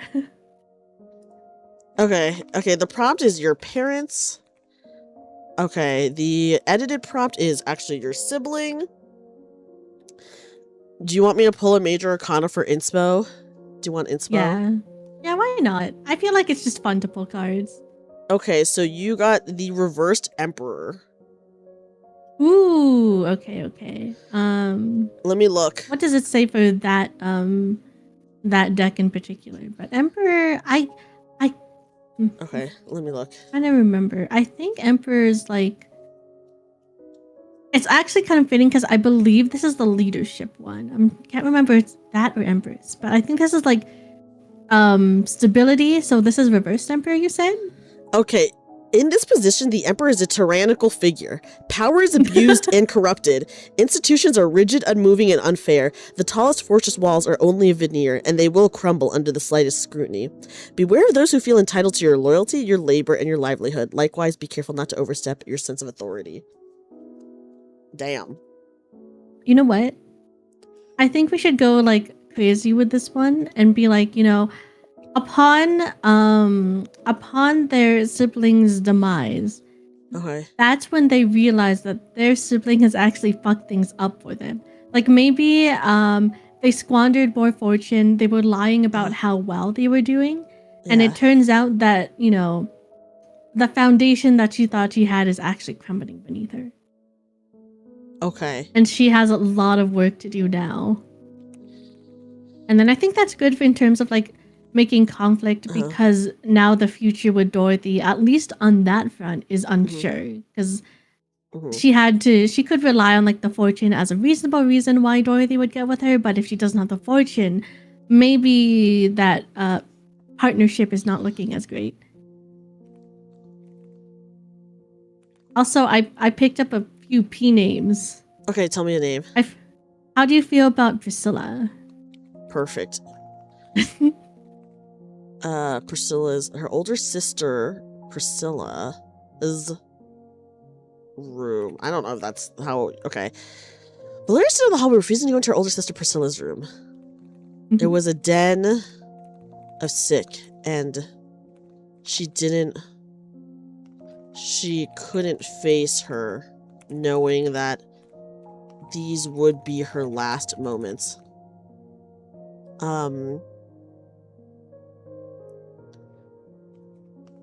Her last moments. Valeria. Okay. Valeria stayed in the hallway for going to her older sister Priscilla's room. It was a den of sick, and she couldn't face her, knowing that these would be her last moments. Damn. Yeah, she's in the skin room from Wuthering Heights. She's in the disgusting skin room, yes. The disgusting skin room. More than that. Valeria didn't think she would be able to face Priscilla, knowing that she had gambled away most of their fortune. Mm-hmm. The only thing, most of their fortune.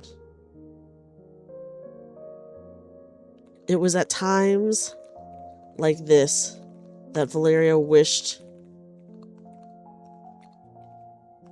Priscilla didn't hold so many secrets. Mm-hmm. Especially not ones that threatened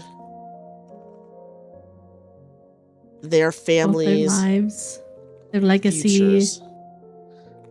Yeah, their family's future and legacy. Okay, so what else did you say about what did Priscilla do? Just kind of squandered their fortune, and it's like was something that Valeria only discovered. Maybe she was like looking through documents now that Priscilla can't guard them, and yes. Realized, oh, things are way, way worse than I ever could have imagined. And okay, I would say because of her inaction and just kind of like going along with the flow, it's something she knows she could have stopped, but because she was just so disinterested, so comfortable where she was, she did not. Their fortune was squandered, and Priscilla had no intention of telling her about it. Mm-hmm. Only on Priscilla's deathbed did Valeria finally start to look through their documents? Yeah. Finding out that their parents left them with not that much to begin with, mm-hmm. despite all appearances. And Priscilla only furthered like poor financial decisions. And what they did have was I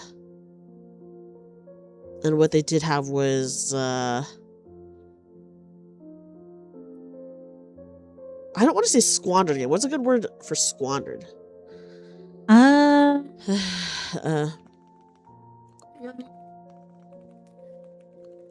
I guess like misuse, maybe splurging. Okay, I said, and what they did have, Priscilla managed to lose through bad investments. Mm-hmm.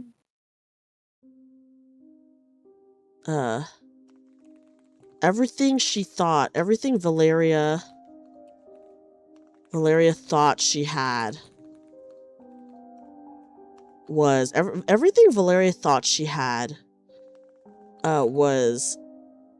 slowly being stripped away from her. Mm-hmm. Everything Valeria thought she had was slowly being stripped away from her. And soon it wouldn't be long before they... Okay, no. Everything Valeria thought she had was slowly being stripped away from her. And it was too late for her to do anything about it. Yeah. Okay, should I leave it at that? Yeah, I think so. Then there's a nice short scene that sets up a lot more conflict too. True. See, guys, look, we're doing it short now. Yippee! It's possible. It's possible. It's because we had the foundation. We had the foundation. Okay, the next card is the one upside down. Wait, do we have to put this scene summarized in the Oh yes, you're right. gameplay tracker? Mm. Okay, gameplay tracker. Okay, author's major account. We got the. And then we can note that I did the reversal. Yes, I did the edited prompt. You're at your siblings' side when they die, so that's what you reversed it. Mm-hmm. I'm gonna say. Is it called reversed if they're upside down? Upside down. Yeah, it is. Oh, I'm just gonna call it reversed emperor then. Reversed emperor. Okay, summary.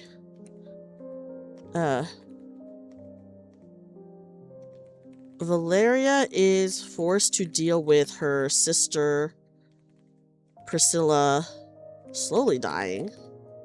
And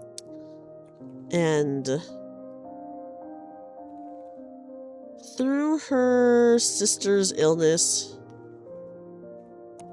she finds out that their fortune has been squandered and there's nothing she can do about it. Okay, pretty good. Okay, there we go. And the last one is the upside down coins one. So you don't have to change this one if you don't want to, obviously, but okay.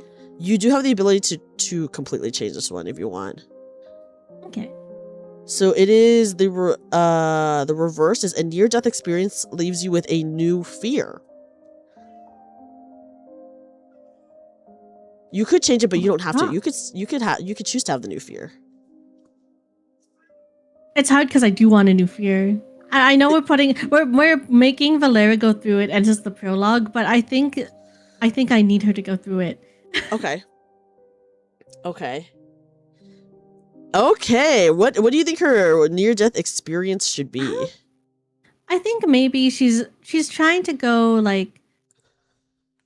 to all these partnerships that her family used to have, all these good relationships. Trying to kind of fix her sister's mistakes. Where she's trying to establish better investments, take care of the finances. Okay.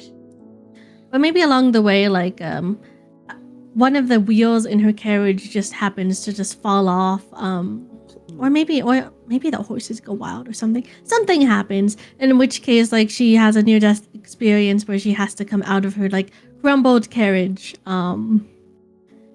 And I think this is almost a breaking point for her. Okay. Ooh. Okay. I'm going to write. The sky was unusually dark as Valeria rode in her carriage to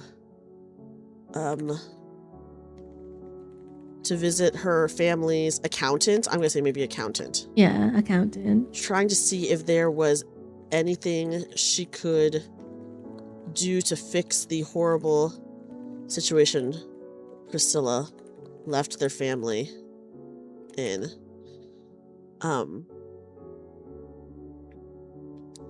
She knew it was dangerous to traverse during such dark and rainy weather. Yeah. But time was of the essence. Mm-hmm. The screech of the wind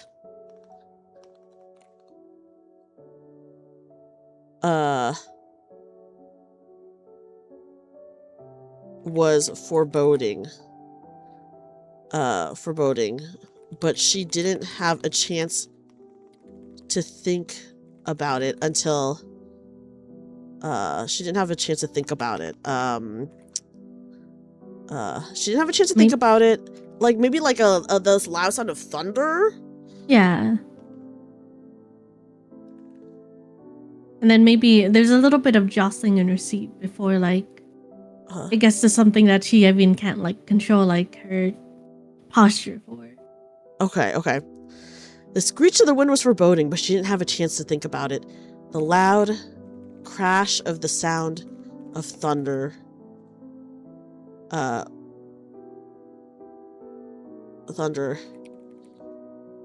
echoed around her, and it felt as if she was in the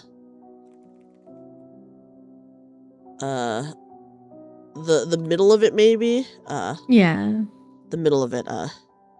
She tried to reach out to brace herself. She tried to reach out to brace herself inside the carriage. But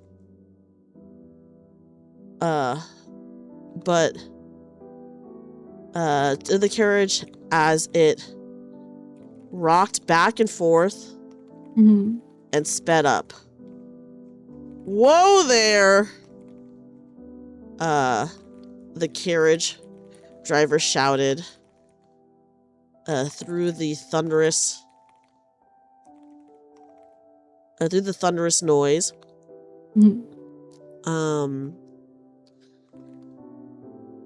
The high-pitched whinnying of the horses broke through all other sound as the carriage sped up. As the carriage sped up.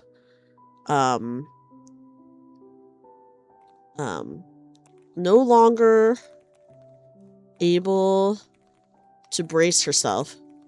Valeria's body tossed around inside, and she could hear the loud scream of the driver as he fell off the top. Oh my god, he fell off. Yeah. Like maybe her ears are ringing from all the mixture of sound that she can't even place how long it's been. Ooh, yes.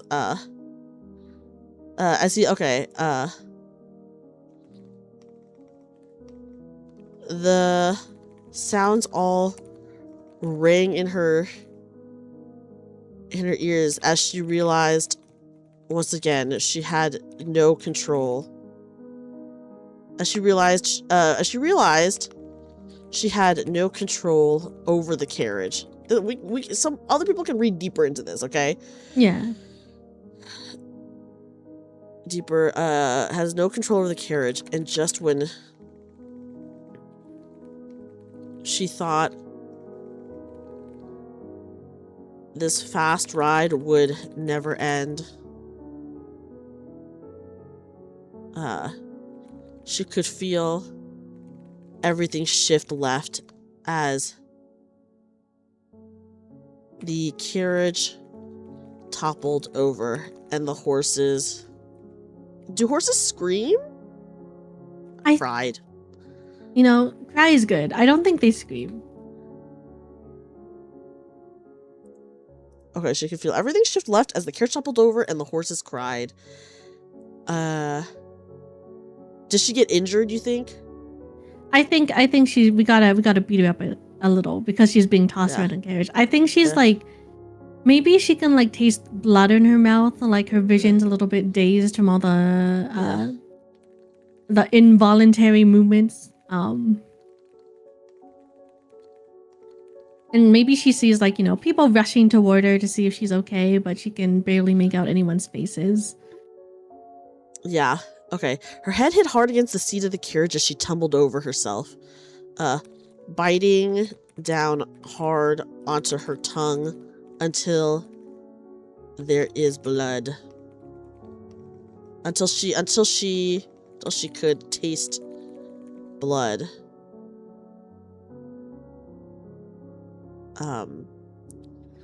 She put her hand up to her temple, and when she pulled it away, she saw that it was coated in blood as well. Her vision started to blur just as she could hear the distant, panicked cries of people outside. What is her new fear, you think? I think maybe from here she has a fear of getting into a carriage again.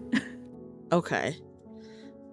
The carriage is brought back in a different way this time. It sure is. Her vision started to Who blur. would have thought? Yeah, who would have thought? Just as she could hear the distant panic cries of people outside. As she Actually, started... do you think it should be carriage or maybe thunder? Ooh, I feel like we can take advantage more of thunder because then it can just happen. As she started to lose consciousness, she could feel someone pull her out of the ruined carriage. Instead of relief, all she could feel before things went dark was okay, instead of okay, hold on. How do I want to phrase this? Before things went dark, the only audible sound in her head was the deep rumbling of the thunder. What about that? That's perfect. And then this way, you know, if something bad is going, you know, if something bad's happening, the thunder happens too. It's like extra fear. We have all this set up to make her want to change much rapidly than she is. Yes. The carriage topples over and Valeria takes some major injuries, gaining a fear of the thunder. Okay, message from the author. Let's go. All right, message me. What's up? Okay. Funny enough, I pulled, let me see. Hold on. Sorry, I'm trying to gather the other arcana just so that I can like get ready to, I have to put them all back into the deck after this. Yeah. Okay, I pulled the upside down, what is this? The devil. Okay, upside down devil. I know the devil isn't necessarily a bad tarot, but I can't remember what upright is. Or is it upright or reverse? It's reversed? It's reversed. Okay, here. I think it's independence. This is, guys, I cannot make this shit up. This is actually so fitting to the story. Okay. Your penchant for self-restraint and discipline has become stifling. Though you are dutiful and responsible, you have denied yourself joy and satisfaction in your day-to-day living. When good behavior is its own reward, it might be difficult to find motivation. It may also be that your pursuit of pleasure has taken a turn for the worse, and what began as a momentary release has developed into a bad habit. Oh my god, it's perfect. Yeah, random, it never feels random. We ended up actually telling a story that, you know. Okay, I'm gonna mark off both reversal and defiant. You did not use defiance, you just used reversal. I just used reversal. Yeah. My message to you is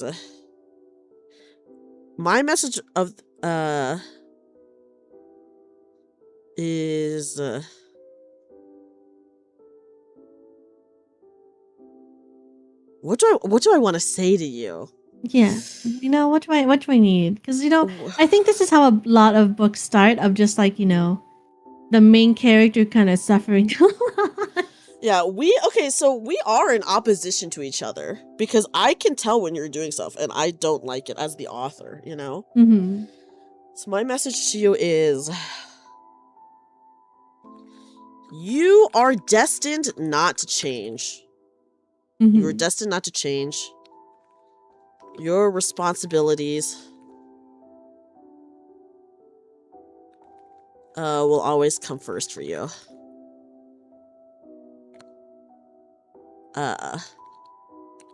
No matter what you try. I'm gonna say that. Okay, perfect. Very mean of me. Okay, see, we actually got through the next two bits like actually pretty fast. Yeah. Like I said, we had to do a lot of setup because it's like, I think the beginning of any story is just a lot of setup. But yeah. We did set up. We really did set it up. Okay. Oh my god. That was just the prologue, guys. Prologue complete. We got 5 chapters. Okay, so now I shuffle all the major arcana back into the deck. What part of Okay. themselves does the author show to you? What do I get to see? Hold on. I am now shuffling it. Maybe the author is a bit... They are punishing this character because maybe this is how they feel they need to punish themselves. You know? Mm-hmm. So maybe there's more of Valeria in the author than the author would like to admit. Yeah. So that I is think what I'm going that's to a say. fun little dynamic to have. Right? Okay, chapter 2, the exposition. And now we pull from the swords. Don't forget, you do have a reversal and a defiance. Okay, so Reversal and first... defiance. Okay, let me go ahead and pull 3. Okay, first one we have is the 5 of swords. 5 of And swords. it okay. is upright. So the prompt is you are startled awake by a recurring nightmare. Okay, I mean this can feed into the fear already, you know? That's true. That's true. I Yeah. will take the nightmare for now. Okay, 5 swords. You are startled awake by reoccurring nightmares. Okay, you want to tell me what your nightmares are? I think she has a nightmare already of just like um just what happened to her lately, you know, accompanied by the thunder. Which is like, you know, she can see a future where Dorothy isn't by her side anymore. She can see a future where she has nothing to her name. And then she can see herself kind of like in Priscilla's position, on a deathbed, no one there beside her because she has done nothing.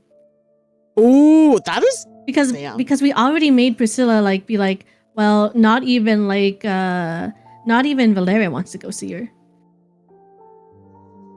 Damn. Okay. Okay, so I said the loud crash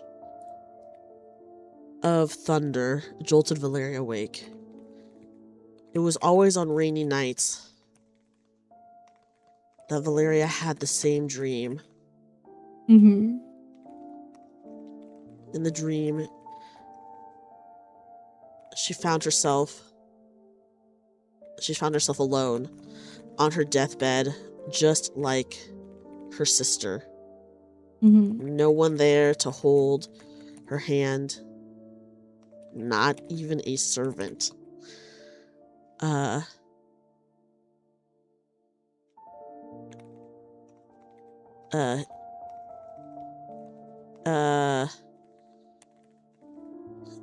nightmare hit closer to home than she would like to admit. And in it, she had nothing and no one. Her fortune was gone, and not even Dorothy, who had always stood by her side, was there. Yeah. What else did you say about it? He wasn't there. I think just like Also here, there was something else, but I can't remember. Here, let me Hang on, actually... can you read it to me again? Yes, I'm gonna share my screen with you too. Oh, thank you. Yeah. Okay. The loud crash of thunder jolted Valeria awake. It was always on rainy nights that Valeria had the same dream. In the dream, she found herself alone, on her deathbed just like her sister. No one there to hold her hand, not even a servant. The nightmare hit closer to home than she would like to admit, and in it she had nothing and no one. Her fortune was gone, and not even Dorothy, who had always stood by her side, was there. Ooh. I think it's just like maybe this is where some of the introspective nature of like the moon tarot comes in, where she just kind of like thinks to herself like, I know these are just nightmares, but it almost feels like she is an observer to her own life, and this is not the route she wants to go down. Ooh, okay. She knew that it was just a nightmare, but for the first time in her life, she felt like she had no control over anything in it.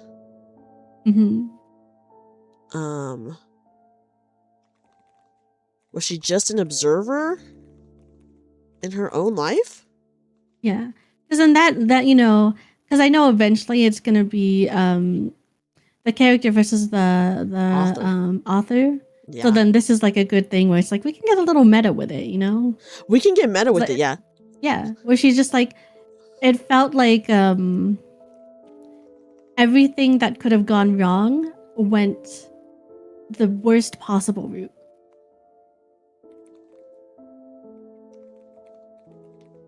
Okay, I'm gonna say, was she just an observer in her own life, destined to fate's whims?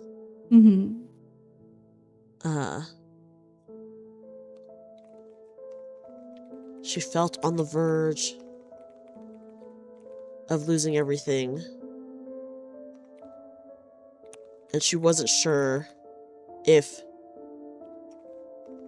she would be able to wrest back control, oh my god, of her own narrative. Okay. Nice. And then I think that's like a perfect short scene. That is perfect. Okay. Summary. Valeria has reoccurring nightmares of losing everything and everyone. Bam. Okay, are you ready for the next one? Yeah, I'm ready. Let's see. Okay. It is the upside down 8 of swords. 8 of swords. Reversed 8 swords. Let me go through the book. Okay, 8 reversed is you discover a body that is hauntingly familiar. Oh my god. Oh, dude, this is freaking dark. What? This is. I maybe this book was less geared for romance because my goodness. Yeah, it got pretty dark. Okay, you discover a body that is hauntingly familiar. Do you want to do anything with it? What would if I did a reversal, what would it be? You discover a body that is clutching a note bearing your name.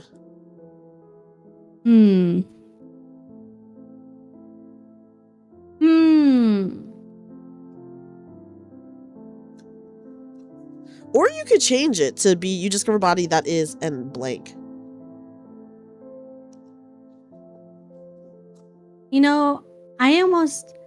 I almost think that I still want it to be a body. Well, it is always going to be a body. So it's always going to be a body, but like yeah. So you discover a body. I don't know if I want blank. the note or not. I guess because the note to me like. There's nothing interesting I can think of with the note. I guess. Wait, Papa John says you discover a body with $1 million. Oh my god! That's a different story. Maybe I discovered like maybe it's like I'm walking down the street still trying to like maintain my fortune by any means necessary, and along the way I pass by a body that looks starkingly similar to like how I look, but it's just like it's like I see someone impoverished that looks like me just alone dying on the streets. It brings back the feelings of that nightmare, and it only hastens me to find a way out. So we should actually keep it the prompt because it's a body that is haunting the familiar, but it's haunting the familiar to you. Yeah, because I think the note is like it's interesting, but I think this is more interesting because it's already playing into what we've got. Okay. Valeria shuffled down the streets, the back streets of London, trying to get to her destination as fast as possible. usually she would take a carriage through such a rough area. Oh my god, I can't read area. Or I can't write area. She doesn't have one anymore. Yeah. But yeah, usually she take a carriage through such a rough area, but her carriage was destroyed and she didn't have the means. Mm-hmm. And she didn't have the like means a replacement. to replace it. Yeah. Replace it. Not making eye contact with anyone. This is very interesting. I have obviously never played like this type of 2-player tabletop before. So this is like, obviously it's called Death of the Author. We are going to be writing a bit, you know? Yeah. Yeah. But it's fun. I feel like we get to write like a nice story together. That's true. It is pretty fun. It is pretty fun. Not making eye contact and then it's with like, anyone. Yeah. I think by writing it is like nice and smart because like if we ever just want to like look back on the game fondly instead of having like, how someone will have like a summary of a TTRPG, we have the product of a TTRPG. We and I think that's literally really have neat. the product. Oh my god. Not making eye contact with anyone. Valeria stared at the ground as she walked.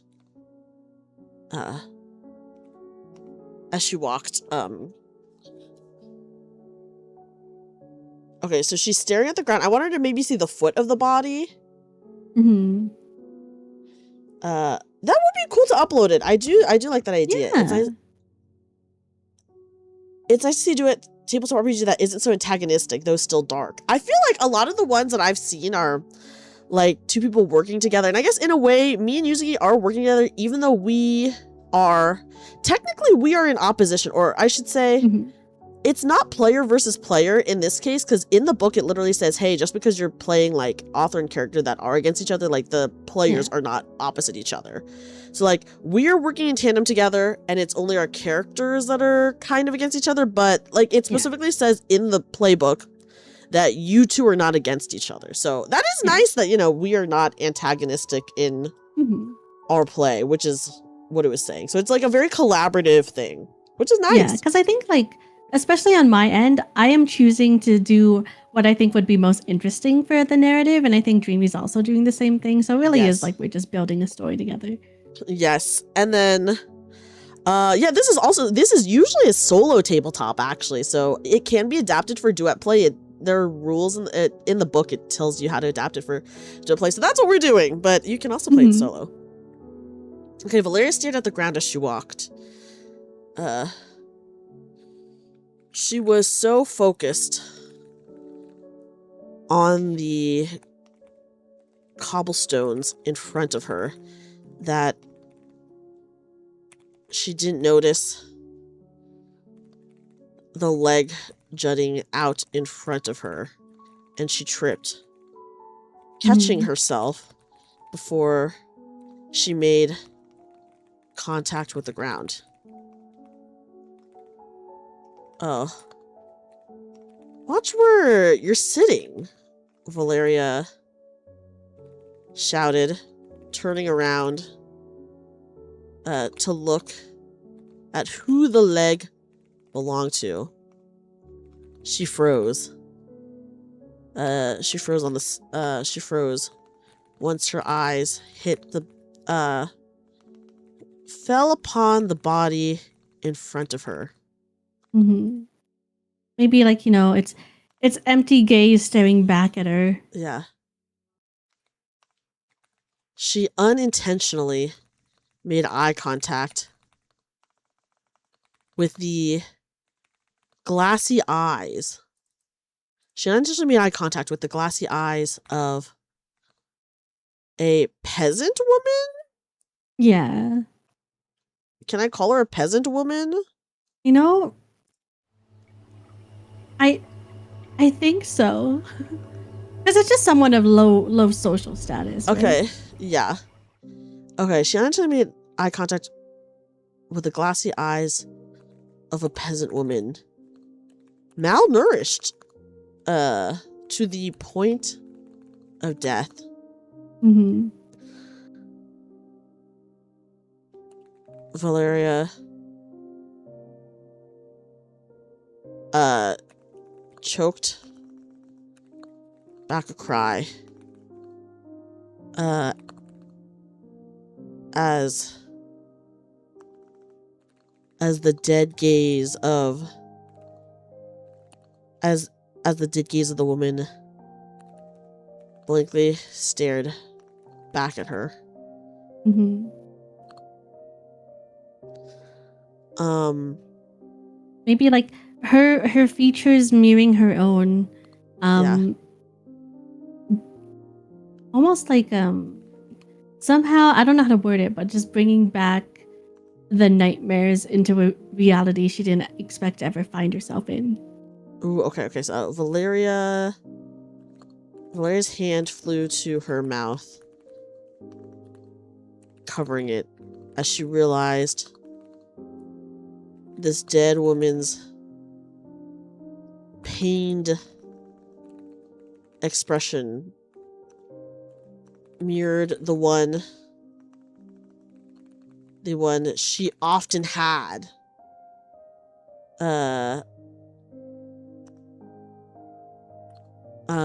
Okay, sorry. What did you say again?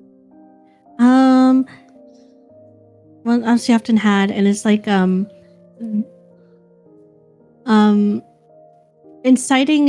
inciting, but like bringing back the visions of the nightmares that she had before, and then feeling like wasn't a reality she would never find herself in.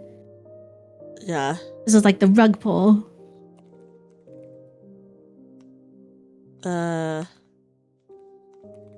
Visions of her reoccurring nightmares flashed in her mind as she stared down at the body. Visions of her reoccurring nightmare flashed in her mind as she stared down at the body. Mm-hmm.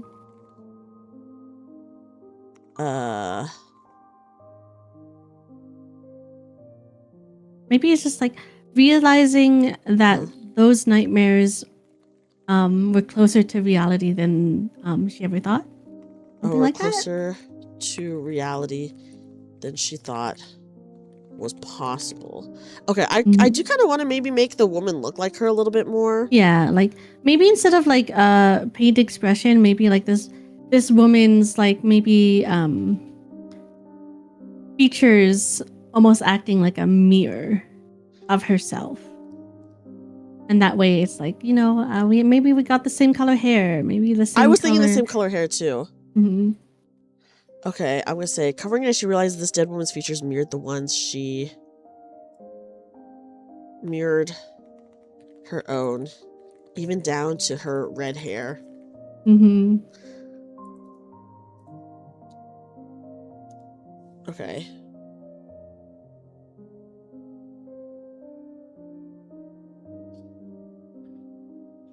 Okay, see, look, we did all that setup and now we're actually zooming through these pretty fast. Right?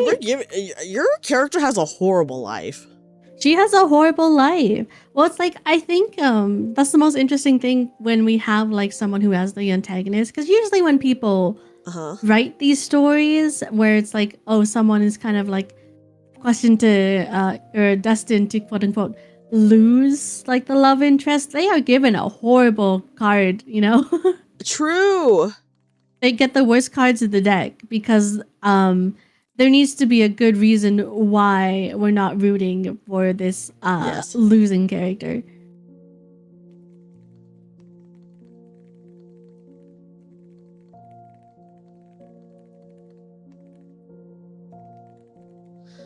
Okay. Last scene from this chapter. All right. What do we got? We got the upside down Queen of Swords. Ooh.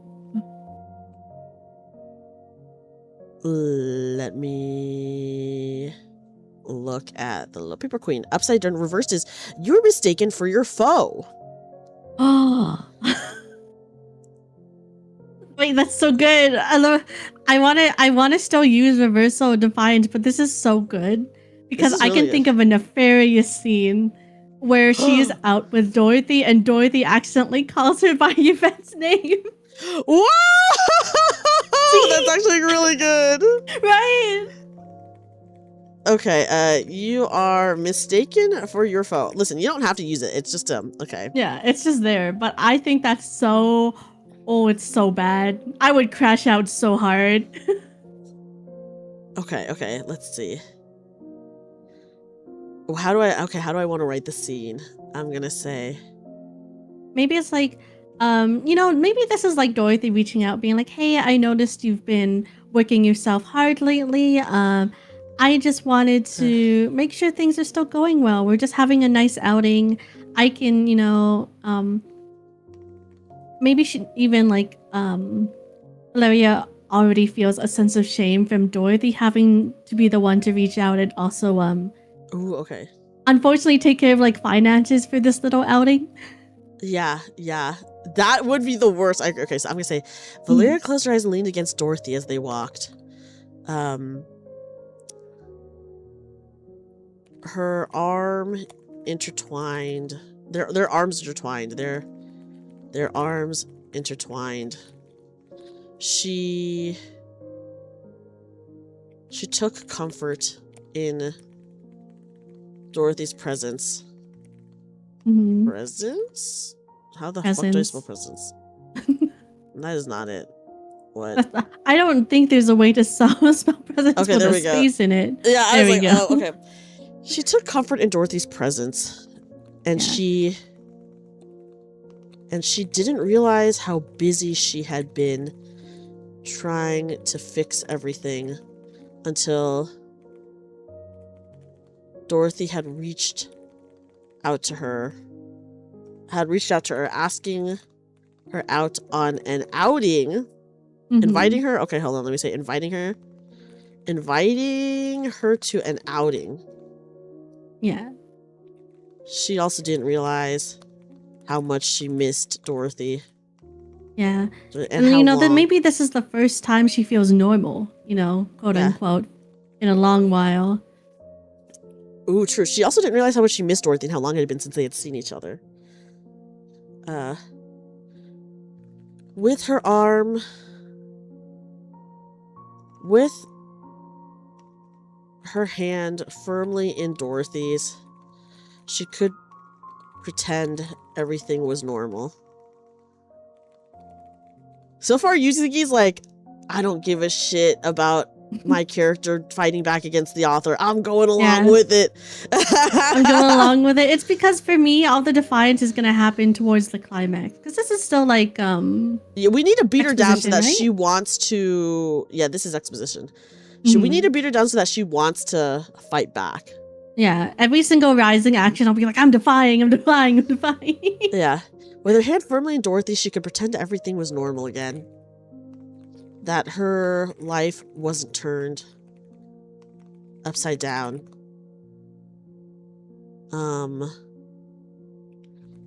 The sound of Dorothy's voice brought a sense of peace over her.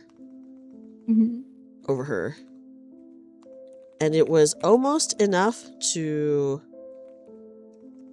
drown out the shame she felt at having Dorothy pay for everything. Yeah, cover the finances for the outing. Yeah.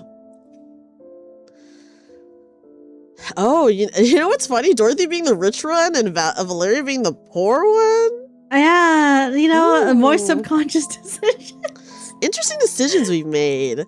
Yeah. Okay. How does this happen? Okay, how does Dorothy call her? Oh, I got it. Like, okay. I'm gonna say I missed you, Valeria. Finally admitted. Aww. Something she might not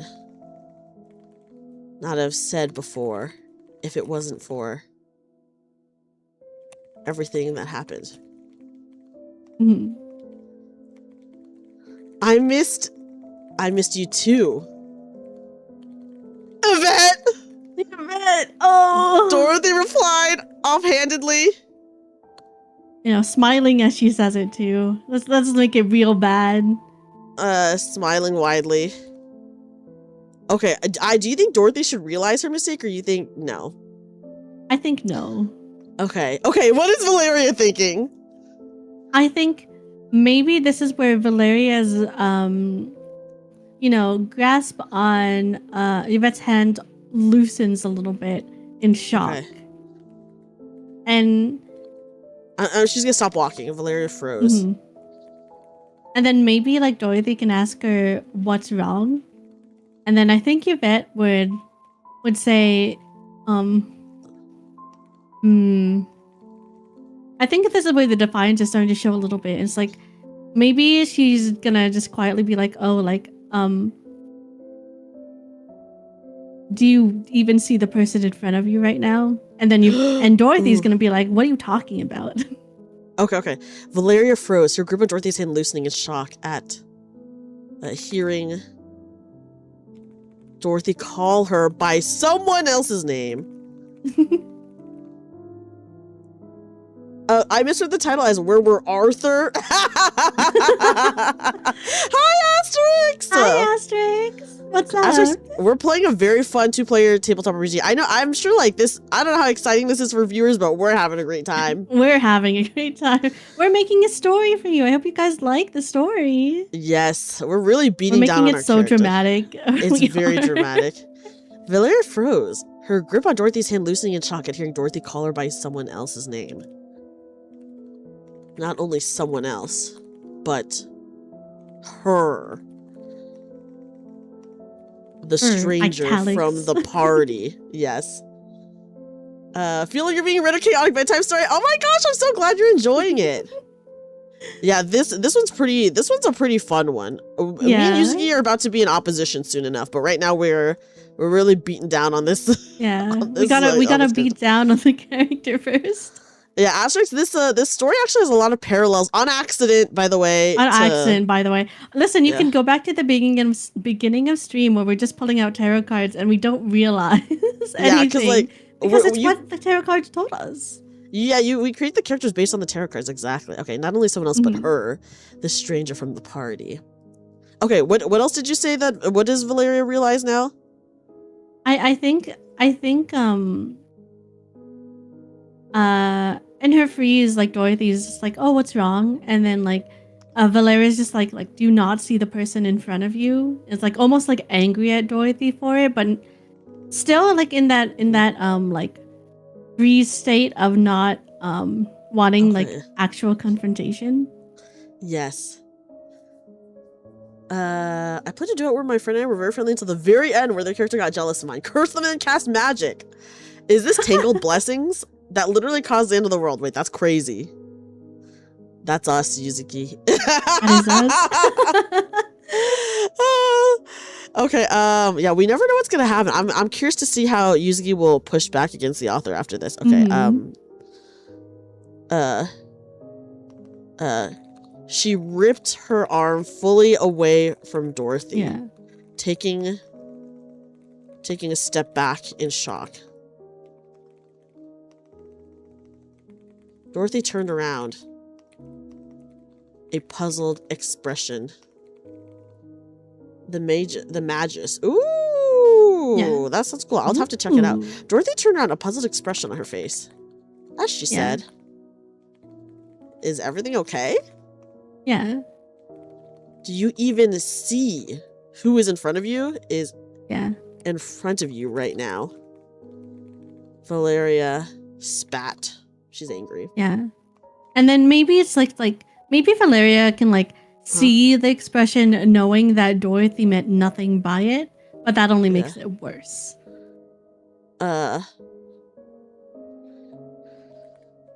Dorothy's innocent expression and genuine confusion just made Valeria feel worse. As she realized that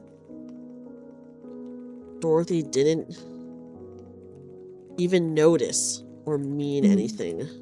Yeah. by what she said.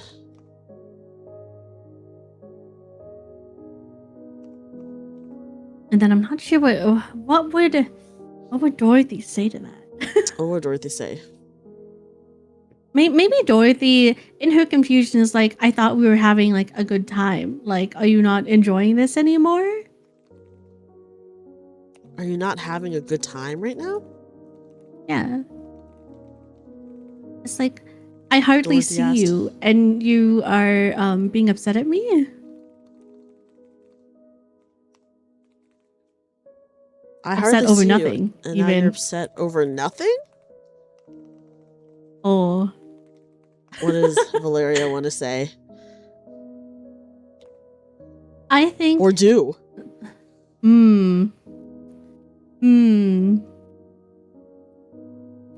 What would she want? I think at this point, she's like, maybe with her anger feeling so like, it bubbling up so bad that it wants to overflow, but she knows it's like misplaced. Just kind of has to like, I think she's got to storm off. There's no saving this at this point. They can't just go back to having a normal date.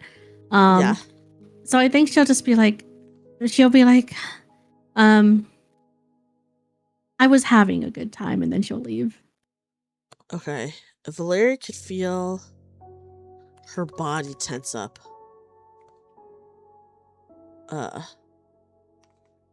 Valeria could feel her body tense up. She really couldn't have anything, could she? Not even Dorothy. Not even Dorothy in the end. I was having a good time. Maybe like, she muttered. Yeah. She muttered before turning on her heel. Rushing away. Ignoring Dorothy's cries. Yeah. To wait. And that's perfect. Okay. Let's see. Reversed Queen of Swords. Okay. Valeria goes on a date with Dorothy. Her only source of comfort before Dorothy accidentally calls her by Yvette's name. Yeah. Valeria realizes she is truly losing everything and storms off. Okay, are you ready for my message to you? Yeah, I'm ready. Pull that card. Okay. Oh my god. It is the Fool reversed. Ooh, oh, that's a really good card, actually, from what I know of the tarot. Oh my god, it is really good. The Fool normally is searching like, new beginnings and stuff, but reverse is like being happy where you are. Okay, the Fool reversed. What are the areas in your life where you are reticent for no reason? In this position, the Fool cautions us to check our stubborn, petulant side. Take responsibility for your own missteps. Uncharted territory can be anxiety-inducing. Do not let this fear make you afraid of new opportunities. Do not be afraid of growth. That's so good. See, the story is literally being told by the tarot card. We're just telling the tarot card story. That's true. Oh my god. We're actually... This is crazy. Okay, so after this, we only have 2 chapters left. Ooh. And then we have the confrontation. I hope you're ready for my endless defy. I'm ready for it. Okay, the Fool reverse. My message to you is... the consequences of your actions... are all your fault. You wanted this, remember? You didn't want to do anything. Yeah. And now, this is what you get. Okay, damn. It's like you gave up being a protagonist long ago. Yes. Okay, now we are on to rising action. Whoa. Rising actions. Rise up. Come on, Valeria. Things can be better. This is crazy. This is actually kind of insane, I feel. This is. I mean, I think like for the entire like Uh-huh. the last scenes we got were all just like so sad and like horrible to happen to our character. True. Okay, the Rising first action. card under Rising Action. Guys, we are now on Chapter 3, Rising Action. It is the reversed Queen of Chalices. Okay. You learn something of your foe's history that horrifies you.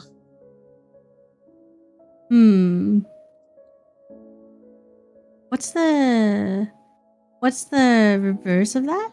Okay, so the upright is you learn something of your Upright. friend's history that horrifies you.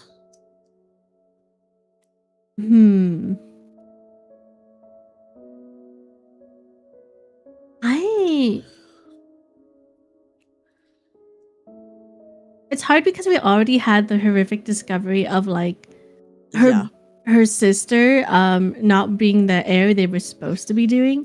So I'm just trying to think of like a good way to maybe I will reverse and do my friend's history because that way I can, because that's technically the love interest, right? So maybe we find out, yeah, they have been going on outings, and maybe my character is gonna be, we're gonna start getting petty and possessive with it, and we're gonna start acting psycho, and we're gonna invade on one of their dates. Okay, let's see. You learn something in your friend's history that horrifies you. Let's see. So it is reversed Queen, was it Chalices? Is that where, are we on Chalices? Yeah. Chalices. Chalices. So the prompt is season 3 with the hype intro. I know, right? You learn something of your foe's history. You learn something of your foe's history that horrifies you. So the edited prompt is you learn something of your friend's history that horrifies you. I'm going to do, it is reversal. We have done reversal. It is reversal. I think Valeria deserves to be a little psycho, you know? Yes, okay. Valeria often didn't pay attention to the rumor mill. The rumors that spread throughout the Tawn. But when the rumors were directly related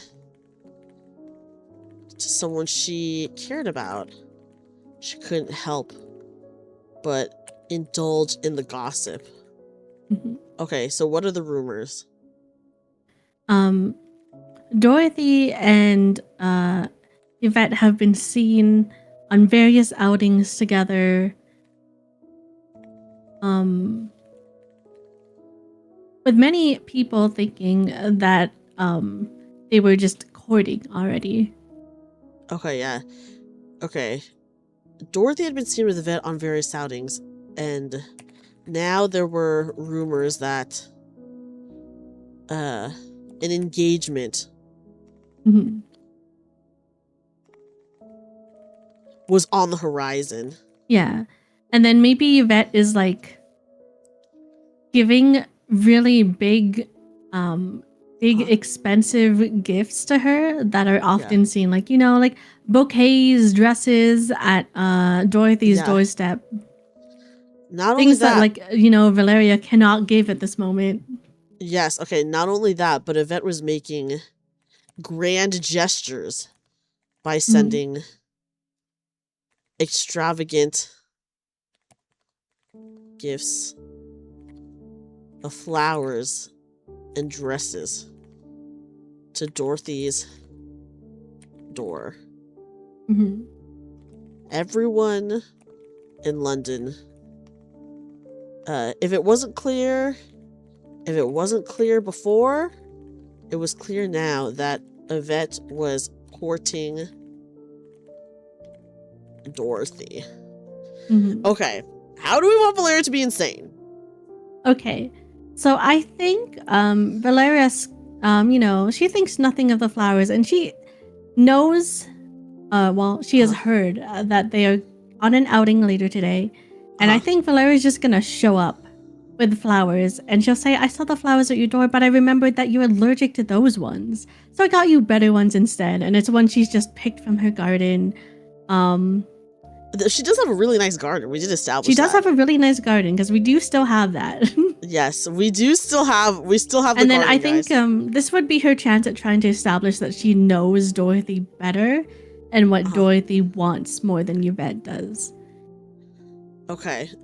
And then maybe there's a short conversation with Valeria and Yvette where she's just like, it's nice that you're doing all these little gestures, but you're doing it without thinking about like what Dorothy actually wants. You're just doing it because you think you should. Oh my god. Okay. If it wasn't clear before, it was clear now that Yvette was courting Dorothy. I'm gonna say Dorothy was not someone who No. How do I phrase this? Dorothy, everyone knew that Dorothy was not someone to be courted. Since for years it was assumed that she and Valeria would marry. The audacity of this stranger to come in and court someone who belonged to Valeria was infuriating.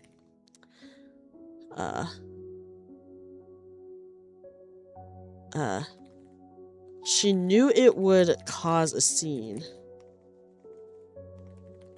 but Valeria didn't care. There were rumors that Yvette was taking Dorothy out today. To see, I don't know, what do people do at this time? Oh my god, what do they do? I guess just like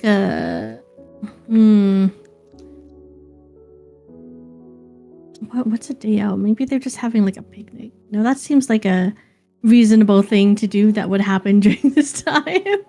Yeah. There were rumors that it was taking Dorothy out on a public picnic. And that was the perfect time for because now everyone can see Valeria have this crash out. Yeah, there were rumors that Yvette was taking Dorothy out on a public picnic, and that was the perfect time for Valeria to interrupt.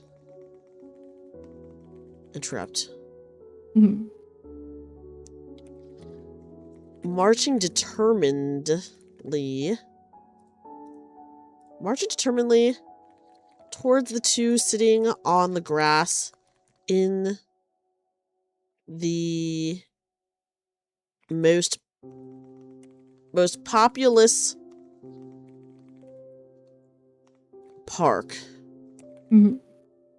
Valeria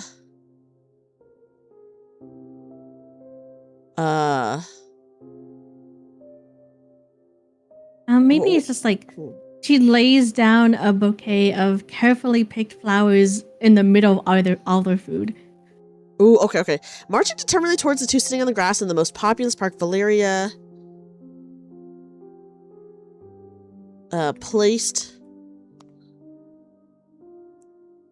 a hand-picked bouquet of flowers from her garden down right in the middle of the two, on top of their picnic.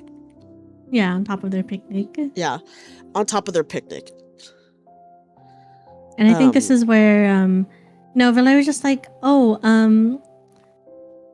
Dorothy, it's so fancy seeing you here. I just finished getting rid of all those pesky weeds that were on your doorstep. I know how, how allergic you are to, I don't know, dandelions. Okay.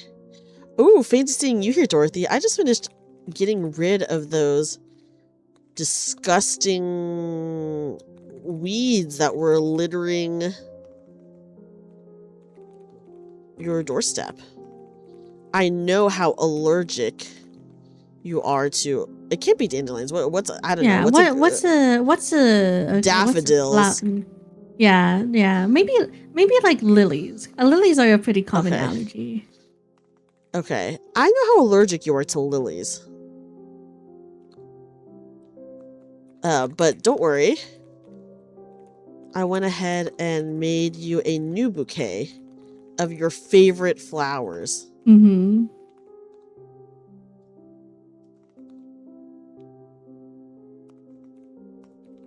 Valeria smirked at Yvette's annoyed expression, and gestured once again to the flowers on top of everything. Mm-hmm. Okay. What do we want? Do we want Yvette to say something? Do we want... I think Yvette would say something before Dorothy would, because maybe Dorothy would be in shock because she's never seen Valeria like this before. Yes. Okay. What do you think Yvette would say? What should Yvette say? I think Yvette would, I think she'd be petty back, probably. I think she'd probably think like, oh, well, like, maybe you're not used to seeing the sight of gifts anymore, but those were gifts. Ooh, okay. Okay, I'm gonna say Yvette stood up to stare at Valeria. Listen, just because you're not used to what nice gifts look like anymore, doesn't mean you have the right to trash someone's kind gesture. Mm-hmm. Something like that, you think? Is that okay? Yeah, because then I think here, like, Valeria would be like, true kindness would realize, like, you were putting her wellness second and your showboating first. Ooh, true kindness would be knowing that Dorothy is allergic to lilies. You just wanted to showboat. You didn't care about her health? Yeah, her health. Her well-being, maybe. Her well-being. Well-being. Do you want Valeria to do anything? I think she'll probably, knowing that Yvette's staring up to look at her, she'll get in Yvette's face.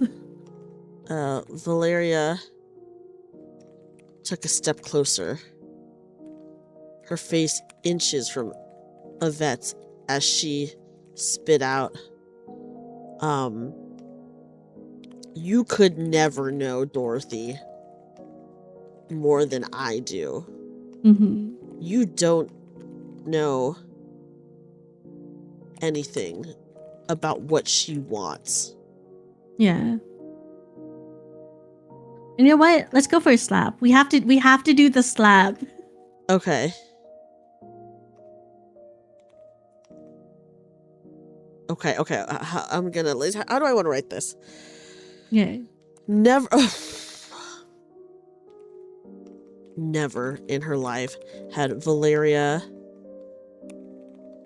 ever done something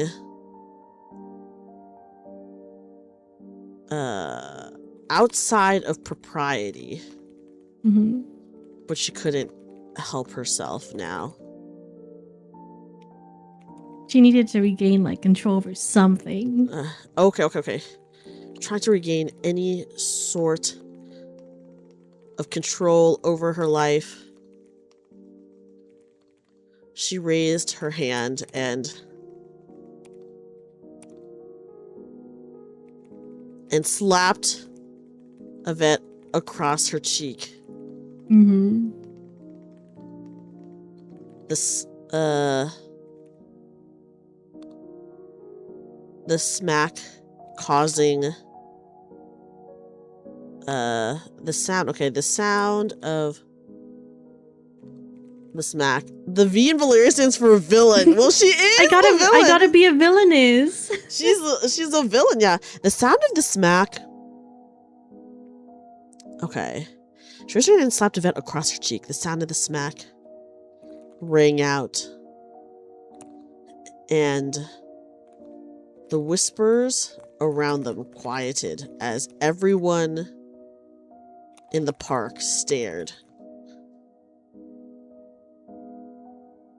Do we want to end it there? Or do we want someone to say something? You know, maybe this is where I think I want something where it's like it's very obvious that the author is intervening here to show that, like, you know, okay, maybe like it's something that's like, no, you've already lost. It's too late for you to try and do this now. Ooh. I think. So maybe it's like Dorothy getting between them and obviously defending Yvette. Ooh. Okay, stop!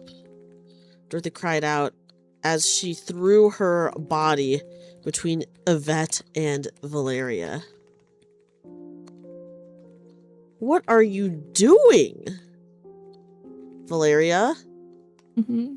This is insanity. This isn't you. This isn't your heart. This isn't you.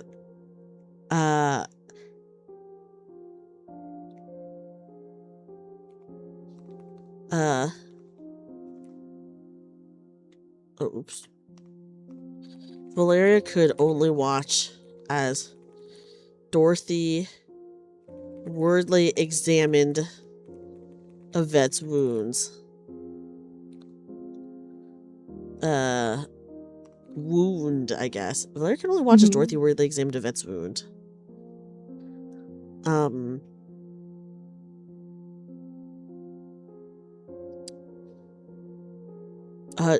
Would Valeria say something in this instance? I think maybe seeing this, she does take a step back. Was there nothing Valeria could ever change? Was there nothing? And then, like, you know, a line where it's like, this is something she couldn't accept. Okay, was there nothing that Valeria could do to change things? Did she already lose? This wasn't something she could accept. Not when Dorothy was still not fully gone. Mm-hmm. Oh my goodness, okay. A drama. Yeah, drama. Okay, Valeria finds out Dorothy and Yvette, Yvette has been courting Dorothy and giving her gifts. Mm-hmm. In a rage, she... Oh gosh, okay, in a rage... Okay, what do I do? Okay, in a rage, she interrupts their date and gives Dorothy her own bouquet before slapping Yvette. Mm-hmm. Despite slapping Yvette and causing a huge scene. Dorothy comforts Yvette, and Valeria is not okay with losing her. Mm-hmm. Okay, oh my goodness. Okay, are you ready for the next one? Yeah, what do we got? Okay, what is this? Oh my gosh, okay. It is the upside down 6 of chalices, which is reversed. It is a distraction causes you to lose your nerve. Distraction. A distraction causes you to lose your nerve. I'm going to read you. Oh, I'm reading a raid. Hi, Sleepy. Hi, Sleepy. Welcome in. Welcome in. Oh my gosh, Sleepy, how are you? Hi. How's your birthday donathon going? Welcome in, Raiders. Welcome in, Raiders. Hello, everyone. Hi.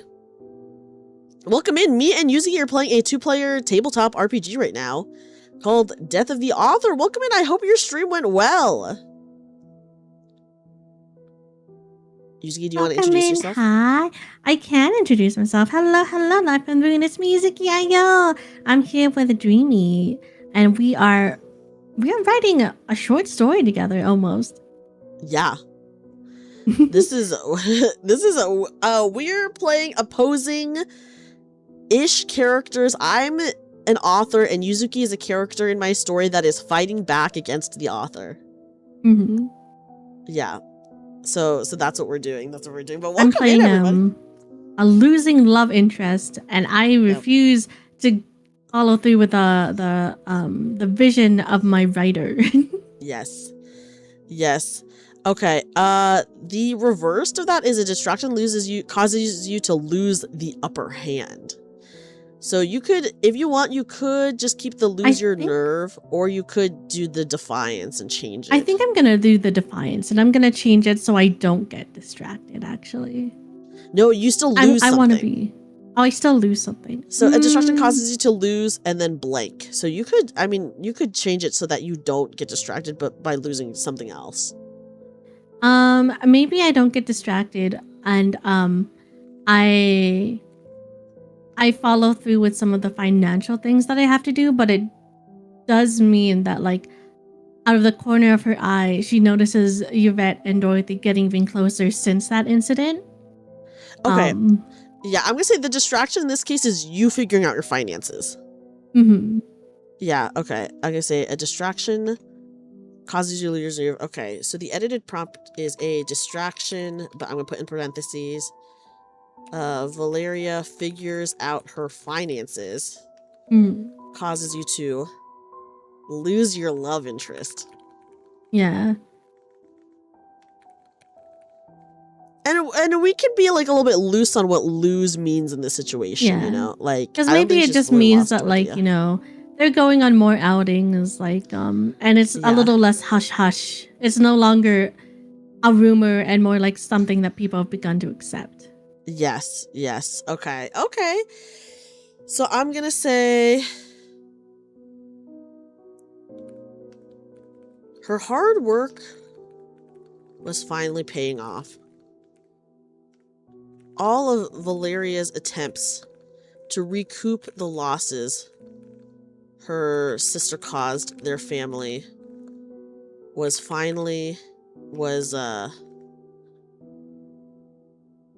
coming to fruition. She may never be able to recover all of their fortune, but with some hard work, refinancing, and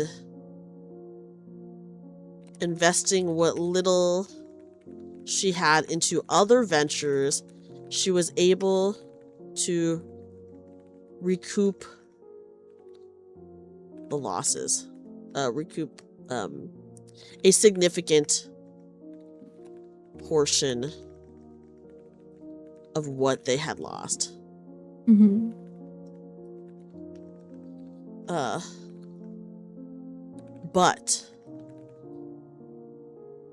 But this was no easy task, and Valeria found herself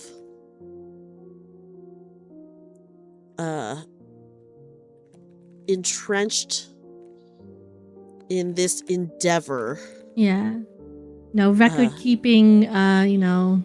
It's so hard. There's so much paper everywhere. You can't pay attention to anything. You can't. This was no easy task. Valeria found herself entrenched in this endeavor as she had to meticulously keep records and document everything happening. She found time to be slipping away from her. Okay, I'm gonna also mark off defiance because you have chosen your defiance here. She found time to be slipping away from her. Mm-hmm. She had always thought she had all the time in the world to do everything. She always thought she would have all the time to court Dorothy when she was ready. Yeah. And that, these new finances will help her gain an edge over Yvette. Yeah. And while these new finances would help her gain an edge over Yvette, she could still feel Dorothy slipping through her fingers. What was just speculation before was now full-blown truth. Oh yes, let me hydrate. Use you too. Oh, I have to hydrate. You're right. I forget about it. All right. What was just speculation before was now full-blown truth that Yvette and Dorothy were truly courting with the intent of marriage. There we go. Okay. That's pretty good. Right. Okay. That's pretty good. Okay, the last scene. All right. I've used both my things, so we're going to take it as is. Okay, this is really good. It is the upright knight. Upright knight. All right. Okay, let me just write this. Okay, knight chalices. And it is your foe offers you a tantalizing deal. Ooh. I have evil thoughts. Okay, tell me your evil thoughts. Okay, my evil thoughts are, maybe it's like a business deal. To regain her, like, financial position permanently, Yvette offers, like, a partnership, but Yvette wants Dorothy. That's the only thing. But then, her family can have anything else. And it's like, maybe Yvette's like, there's other people out there, but I want Dorothy. Ooh, okay. And you know what? Okay. I think my character's gonna say no. Okay, well, okay. Sitting across from Valeria in her garden was none other than Yvette. Never would Valeria have ever allowed Yvette back into her home, except the latter came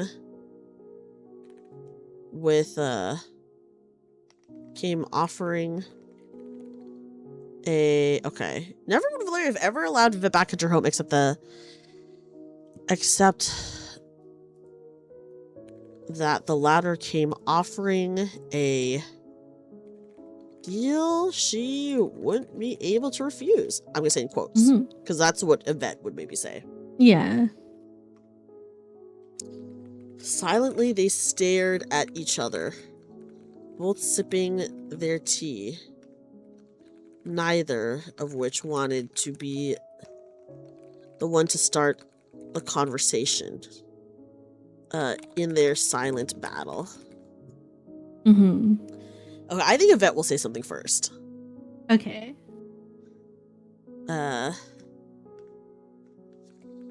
Yvette loudly set down her cup,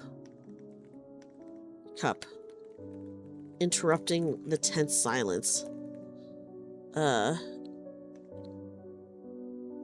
I'm gonna say, I'm just going to get to it, Yvette said. Mhm. Does Valeria respond? I think Valeria doesn't respond, but she just sips her tea and like, gestures for her to continue. Okay. Almost like at least trying to appear unbothered. Okay, I'm gonna say Valeria raised her brows. Sipping her tea stoically. Mhm. Stoically, not replying. Stoically. Not replying. Oh my gosh. Not replying. Okay. Valeria raised her brows, sipping her tea stoically, not replying. She gestured with her free hand. For Yvette to continue. Mhm. I know your family is broke. I think Yvette is just gonna come right out and say that. Yeah. Yvette bluntly said. And I also know that you've been working to get your fortune back. I can help with that. Mhm. Okay. What does Valeria say? I think Valeria at this point would just be like, maybe like, what's your point? Like, just get to it. Okay.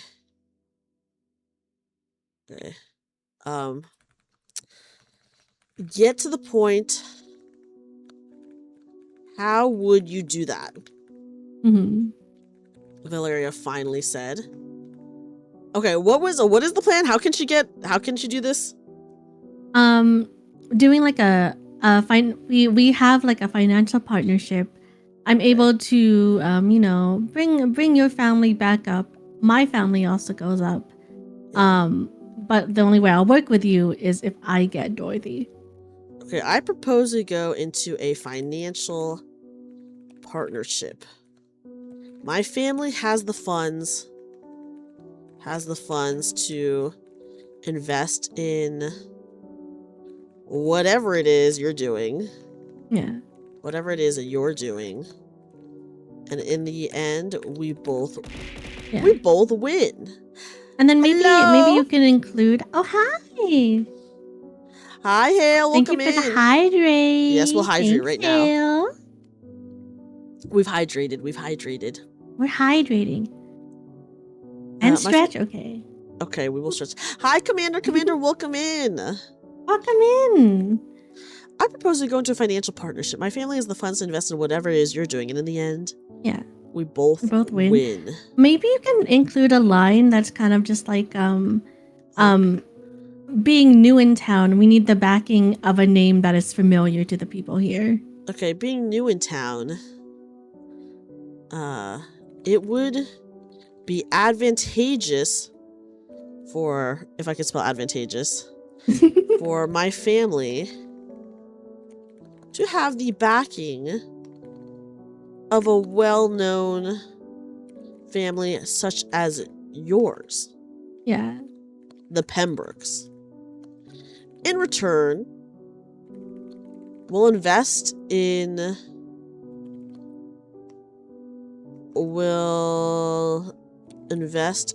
your businesses. Mm-hmm. What do you say to that? Yeah, and I think here Valeria would be like, okay, but what's the catch?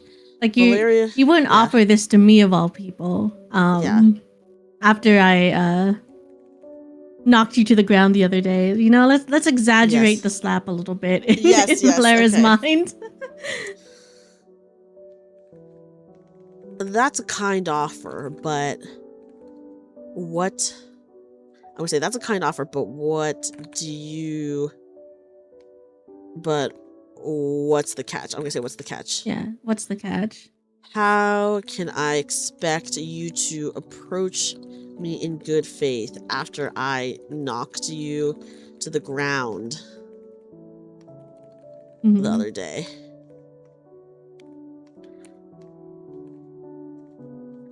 Evette smiled and leaned forward.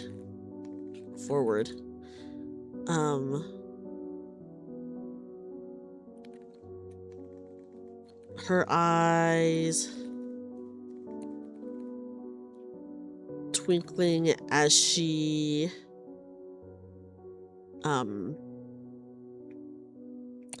snatched a biscuit off of Valeria's plate. I want Dorothy. You can have it all again.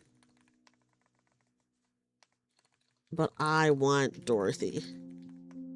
Oh, okay. Okay, Valeria.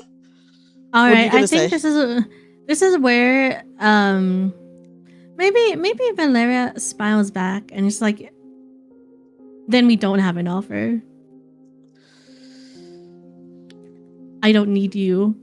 Valeria reached out and grabbed back the biscuit. She's gonna take back the biscuit. Yeah. From Evette's hand. Smiling back menacingly. Well then, we don't have a deal. Yeah. And then maybe we'll be even more aggressive. And it's like, if anything, I see only more reason to run you out of town because you don't belong here. If anything, this whole deal just shows me that you don't belong here. And you should leave. Yeah. London while you still have the chance to. Yeah. Do we want to end it there? You have to go full villainous.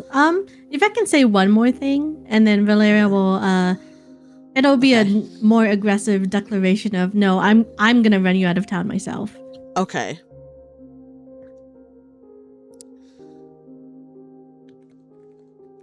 I was afraid you'd refuse.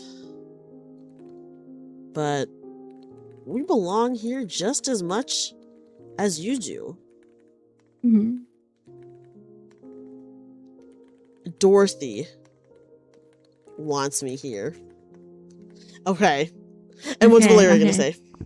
I think Valeria's gonna be like, no one wants you here, and I'll be sure to, I'll make sure of it. And then maybe it's just like, the flowers weren't going to be the only thing I dispose that belongs to you. Okay. No one wants you here. Valeria slammed her cup back onto the table.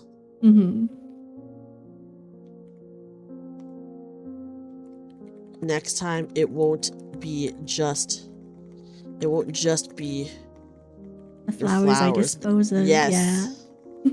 I dispose. It'll be you. Bam. Oh my god. Yippee! Okay, your full offer. My crash out princess. Yes. Evette offers to financially back Valeria's family's businesses in exchange for getting Dorothy. Valeria refuses the offer and declares that she'll run Evette out of town. Okay, message from the author time. All right, what message you got for me? I got, oh god, it's upside down death. Oh, that's not as good as not so upside down death. Okay, let me see. This is actually very fitting too. That's crazy. Death in reverse warns of ghosts. You may lack proper closure and be unable to let go of the past. By dwelling on life as it was, you cannot proceed and you forget to live. Oh, actually, I think that's really good. Right? That is reverse death. reverse death. My message to you, the character, is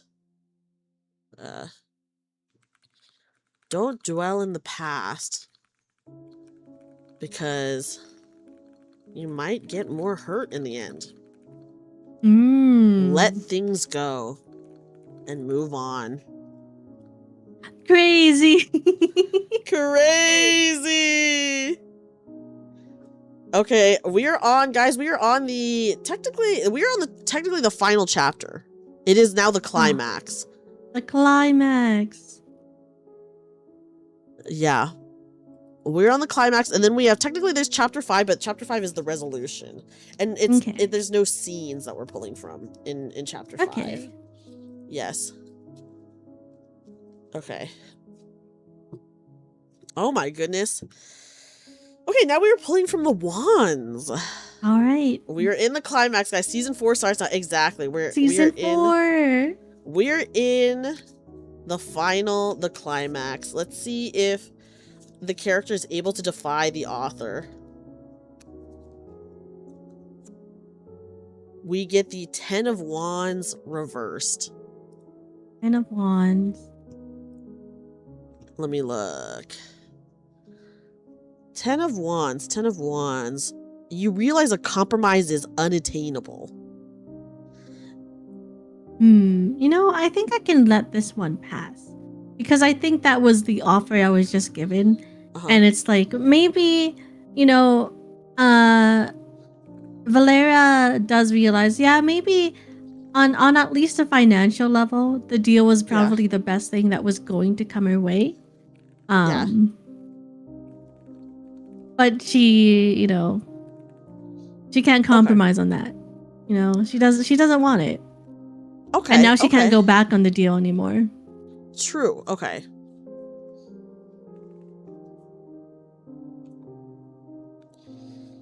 I'm going to say accepting Yvette's deal would solve all of Valeria's financial troubles. It would more than solve it.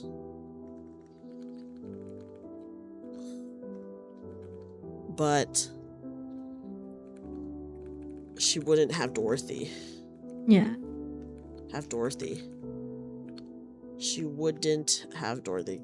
Oh my god, she wouldn't have Dorothy. And that was something she couldn't compromise on. Yeah. Honestly, I feel like we could just leave it at this. Yeah, I think so too. This one's a pretty short thing because it's like I think it says a lot that she's, you know, she's still moving forward. She is changing, and it's like realizing she wants Dorothy to this level is good for my character. Yes, okay. Okay, I pulled the 6 of Wands. I already looked at what it is. A confrontation ends with a confession. Ooh.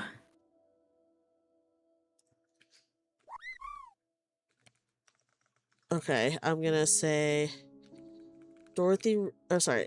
In the summary we say Valeria realizes all of her financial troubles could be solved from Yvette's deal, but she can't compromise because she doesn't want to lose Dorothy. Okay, 6 of Wands. What is it? A confrontation ends with a confrontation ends with a confession. Okay, do you want to keep it? Do you want to change it? You know what? Let's reverse it, because the reversal is it ends in a standoff, right? Yes. I wanna let's go beef with Yvette again. I wanna do something that puts Yvette at risk, you know, like financially. Okay. I make a move so devious that it does actually put Yvette in a bad financial spot. Okay, maybe she loses out on like a partnership with someone else because Valera scooped it up with her family's name. Okay. Okay. The Ingrams were new to London this season. And it was a well-established fact that they were trying to to get their footing into Parliament. Let's go all the way to fucking Parliament, Yeah, okay? why not? They're trying to get their footing into Parliament. But without an established name backing them, it was difficult for them to ingratiate themselves into London's power? Yeah, I think power. Maybe London's yeah, I guess power does work. Okay. We can leave it. We can change it later. Okay. Yeah. What is the confrontation? Oh my I think god. the confrontation is Yvette notices that the people backing them are slowly switching over to solely backing Valeria. Yeah. Okay.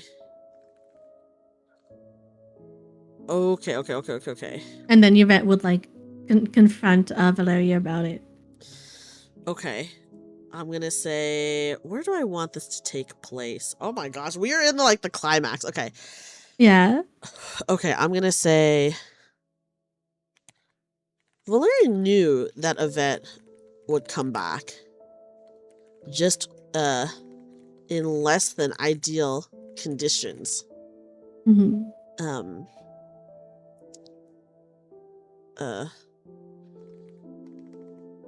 Early in the morning after. Okay, how is it obvious that? How does Yvette find out, I guess? I guess it's hard because we've also made them politicians, which is arguably the most boring. I know.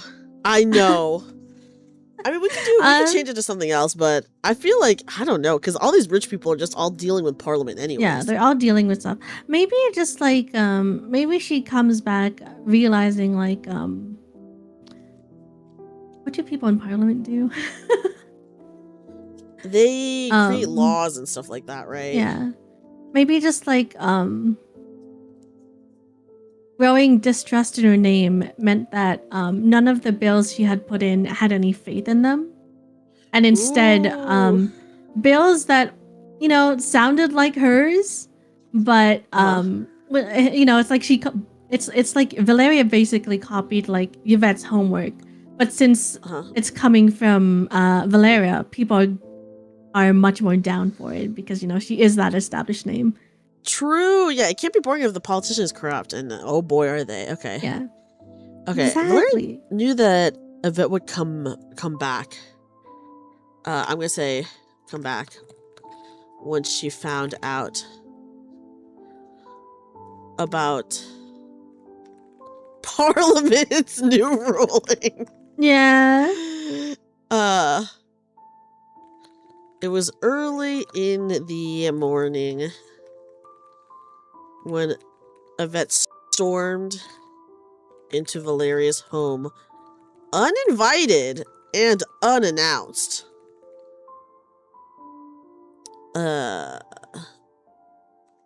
Interrupting Valeria's breakfast.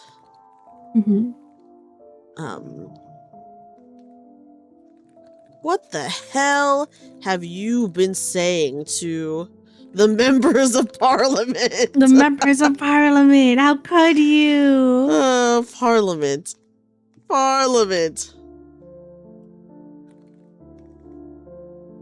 I found out this morning from the paper that a bill I was backing didn't get passed, and instead I read that they passed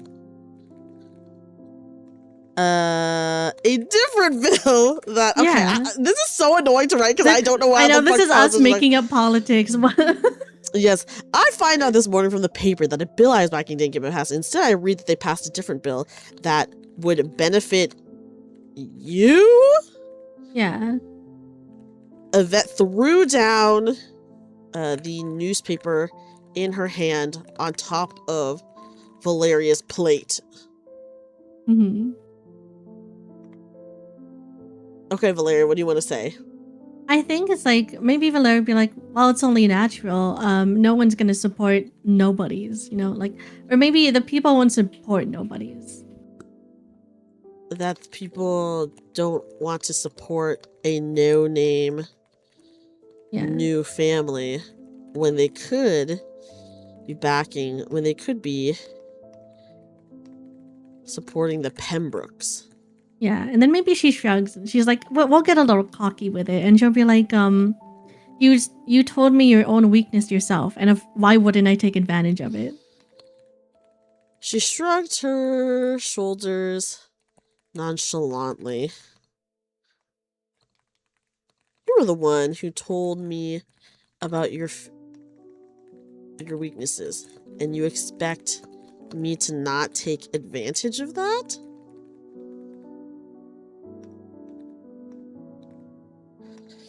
I don't. Should we end it? Should we have Yvette say something? What do we want?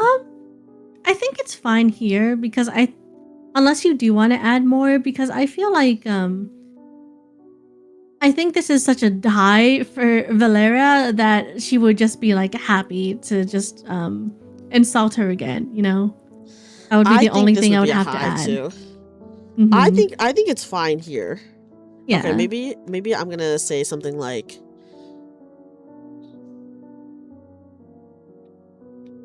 without saying anything else, Valeria motioned to the door. No, maybe not without saying. Okay, I'm gonna say Valeria. Valeria motioned to the door.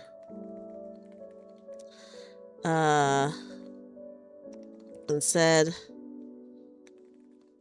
"You're interrupting my breakfast, and I hate when..."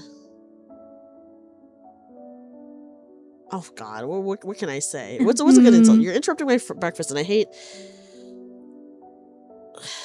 I hate when a fly buzzes around me. Yeah, yeah. Bam. Okay! Easy. Look at her. She's on the up and up. Okay, well, she's not going to be on the up and up for long. I know, there's one more card. I pulled the reversed 4 of Wands, which is you lose control. Ooh. I'm going to defy that one. Okay. I still have to lose something, though. Yeah.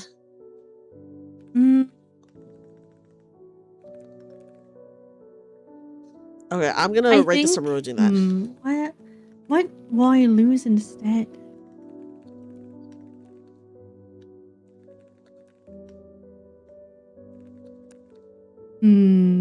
While you write, I'm gonna think. Okay.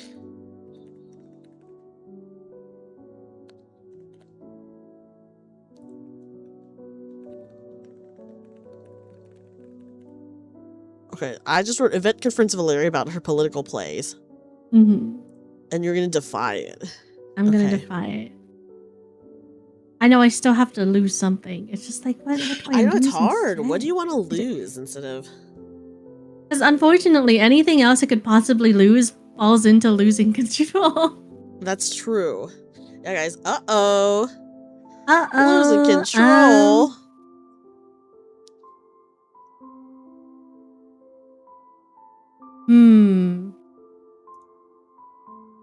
Maybe... No, that's still losing control.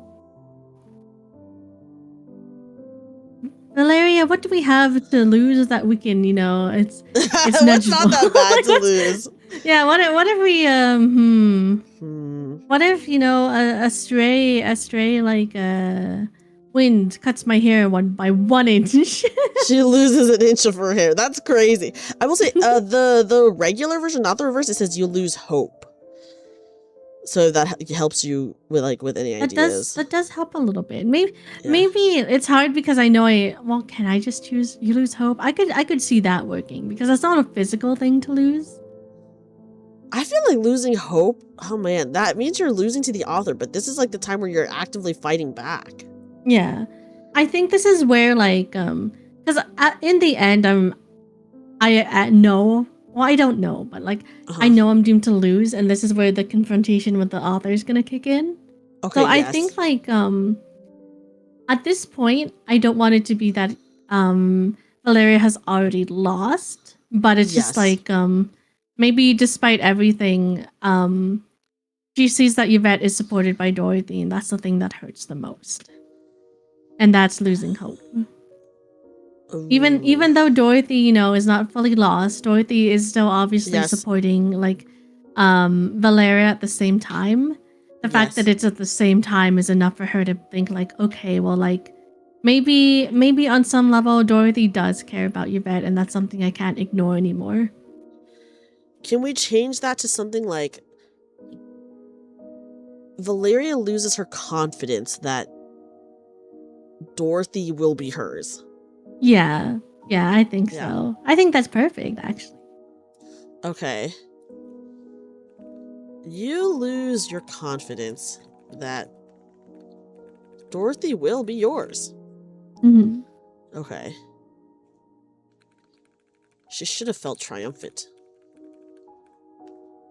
She should have felt triumphant. Okay, I'm gonna say Valeria. I'm gonna actually start with Valeria. Valeria should have felt triumphant. She was making a comeback. Comeback in almost every way. Her finances were finally in order again. Mm-hmm. She had managed to pull the rug out from under Yvette, and she managed to pull the rug out from under Yvette and take away any power she might have gotten. Mm-hmm. She might have maybe put any political power in particular. Political power she might have gotten in London. But she hadn't been able to take away Dorothy. Mm-hmm. Dorothy was no longer just hers. Yeah. Maybe in the same in the same breath as she would support Valeria, she would also praise Yvette's outsider perspective on things. In the same breath that she would use to support Valeria, she would also praise Yvette for her risk-taking. Yeah, risk-taking. Yeah, I'm gonna say risk-taking. Because Valeria does not take risk, and that is a part of the problem. She's safe. She's a safety gamer. Yeah. In the same breath that she would use to support Valeria, she would also praise Yvette for her risk-taking.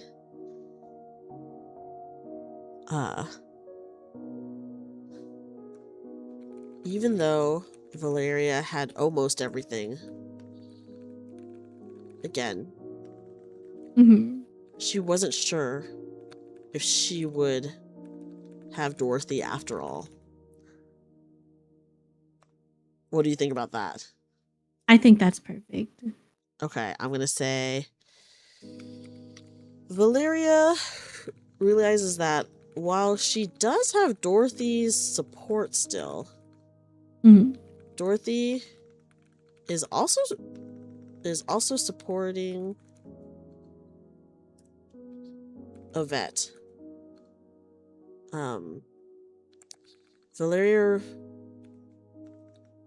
Valeria starts to fear that she will lose Dorothy in the end. Okay. Oh my god, we are at the resolution. Yeah. Wait, you don't have a message for me? No, I mean, I do have a message, but I mean, like, we are done with our 3 scenes, which is crazy. Yeah. See, I feel like this last scene is also good because it's like directly ignoring the message that you had for me last scene. Yes.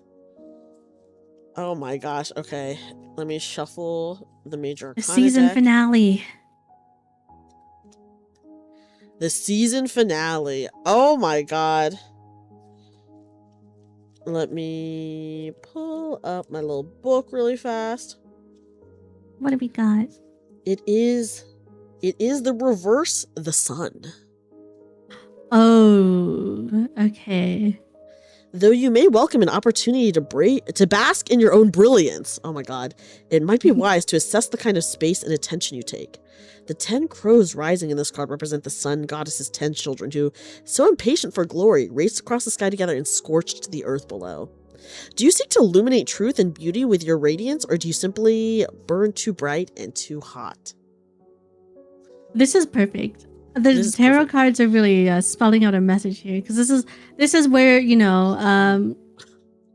Valeria thought she did it. Yeah, and guys, I literally don't know anything about tarot cards, so I do have to read the book. This is my literally first time using tarot cards. Hasn't it been interesting so far? Because I feel like they've all kind of led into each other really smoothly. True. Okay, I'm gonna say. Your fight is admirable.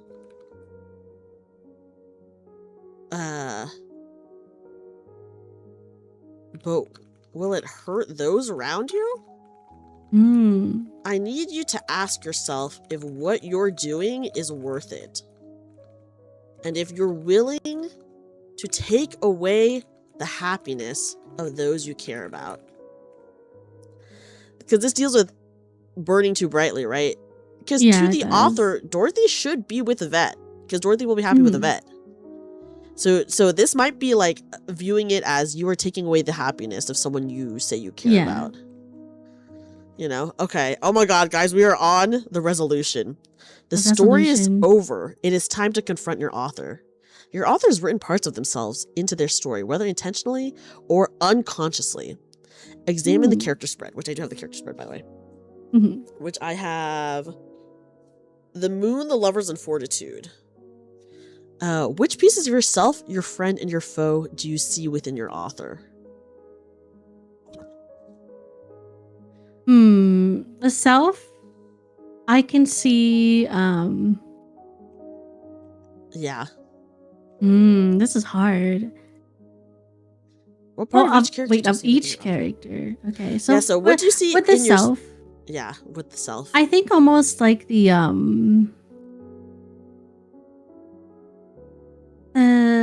staying in place and the almost like a hesitation. I think in some of the writing, where it's like things are meant to go down a certain way, so it means that Valeria's struggles are meant to happen.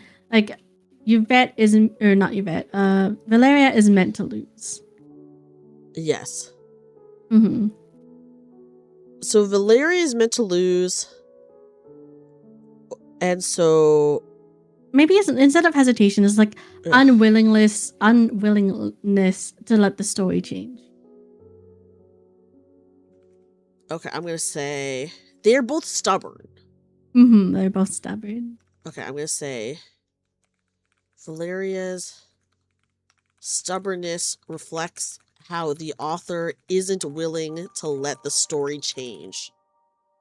Okay, what about the friend? What about the love interest? I think with the love interest, which is a shame because we actually didn't get to see a ton of Dorothy. That's true. I think you can see a lot of just like Dorothy's want for balance, because she obviously is like has not fully left Valeria. She also does not want it, just Yvette to be left in the dark and like to be abandoned either. So you can see that like the characters are all equally important here. Okay. It's like the need to not necessarily support, but just to have them here. Because that also goes into like the balance of like the lovers. Yeah. Because the story would not be the same if it were only like Yvette and like Dorothy, for example. I would say Dorothy's desire for balance is similar to how the author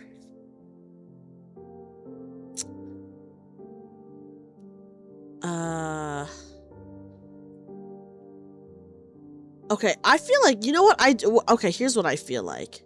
Okay. While Dorothy is happy with being with Valeria, I think it is clear that she does want more. Whatever that more is up for interpretation. She wants to be happy. I think the author also wants to be happy. Yeah. So when things change off the course of happiness, I think the author really struggles with that. Yeah, I think so. Yeah, so I'm gonna say author and Dorothy desire happiness. So when things go off course, the author feels like that's being taken away. Yeah. Being taken away from not only them, but also Dorothy. Yeah. Because, just from the messages, I feel like that's like pretty clear. The message message has been sent, yeah. Yeah, what about the foe? I think the foe is like the author's ideal form. Yeah, I think so too. Because like it's obvious that despite struggles, Yvette is willing to make changes that aren't necessarily like safe changes, known changes. Like offering to work with Valeria is such a big deal because it's sacrificing a lot of that pride, a lot of that stubbornness, and I think that's something that the author feels is ideal. Yes, is willing to sacrifice for happiness, I guess, for happiness. Yeah. And that is something the author thinks is ideal. Yeah. Okay, what part of each chapter revealed about your author? Chapter 1. Chapter 1 was honestly just a lot of Valeria suffering. Yes. I'm gonna say what this reveals is the author feels that suffering is essential to growing. And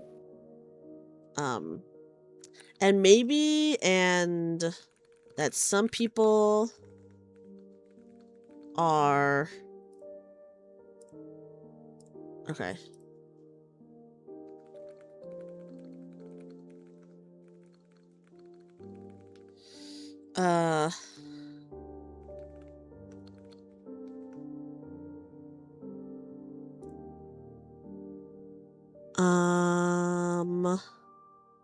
Meant to like that some people, okay, let me think. The author feels that suffering is essential to growing and that some people maybe just some people are eventually outgrown. Maybe. Okay, yeah. Or maybe inaction leads to consequences. Leads to consequences.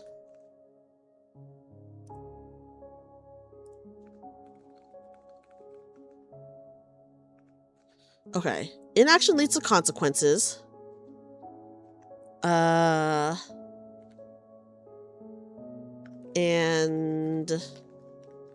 the author feels that people need to be punished. Yeah, honestly, all of them have all of the things that happened to her in chapter 1 were all very, you must suffer.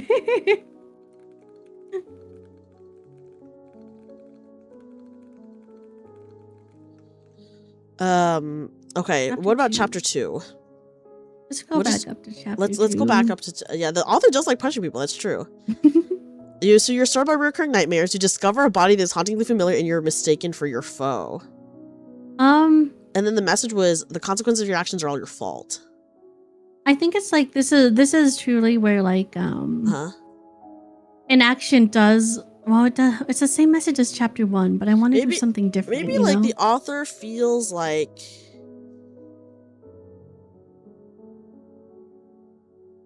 maybe the author almost feels like it's a lesson that almost feels impossible to teach. I think, other than through consequences.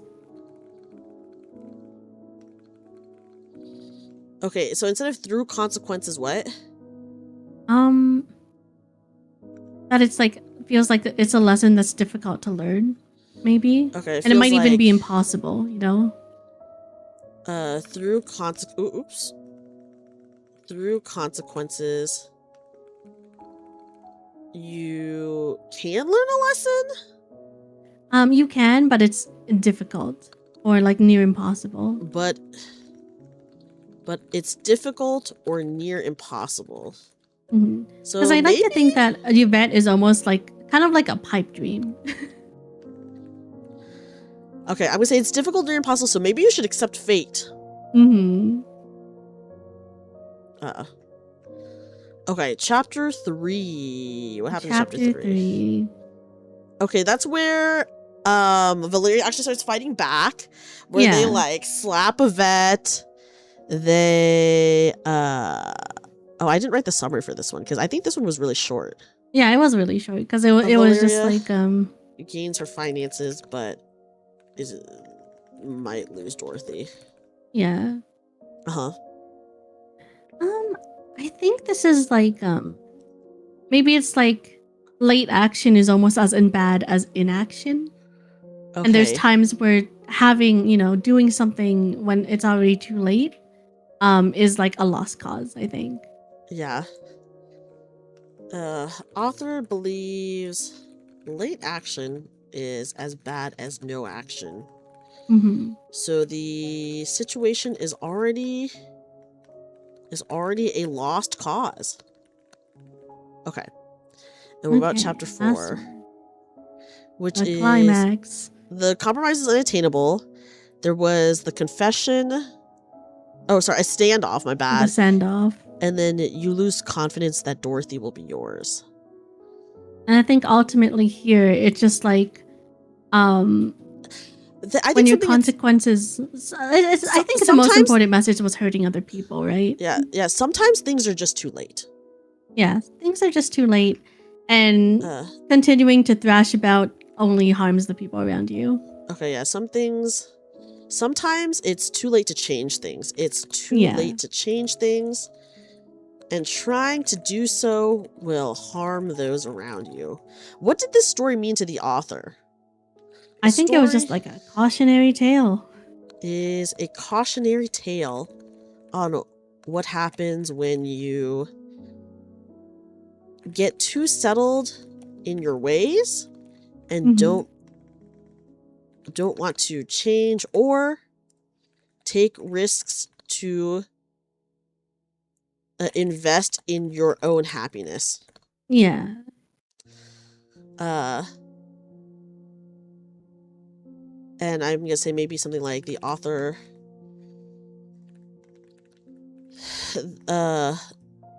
is maybe writing from experience. Maybe. Yeah. Okay, Yuzuki, this one is all you now. Defiance. You have no choice but to defy. I have no choice but to defy. I'm scrolling. Hold on. Let me scroll back to defiance. You have one defiance. You meet your author. They are no longer in control. Okay. Oh, put the major arcana deck aside. Your author cannot use it here. Ooh. You meet your author. They are no longer in control. You say your piece. You act without mercy. Okay. Here, can I let you have control of writing? Can you? Can I? Hold on. Let me, just in case. Let me hide this, because can I just in case it reveals a collaborators? thing, because it's like, what is my? I have an account. This is I'm gonna invite you by link, Okay. and then you can edit it through this link. Okay, here you go. Let me log into Ellipsis first. Okay. What? I already agreed to your privacy policy. Excuse me, I've written on you before.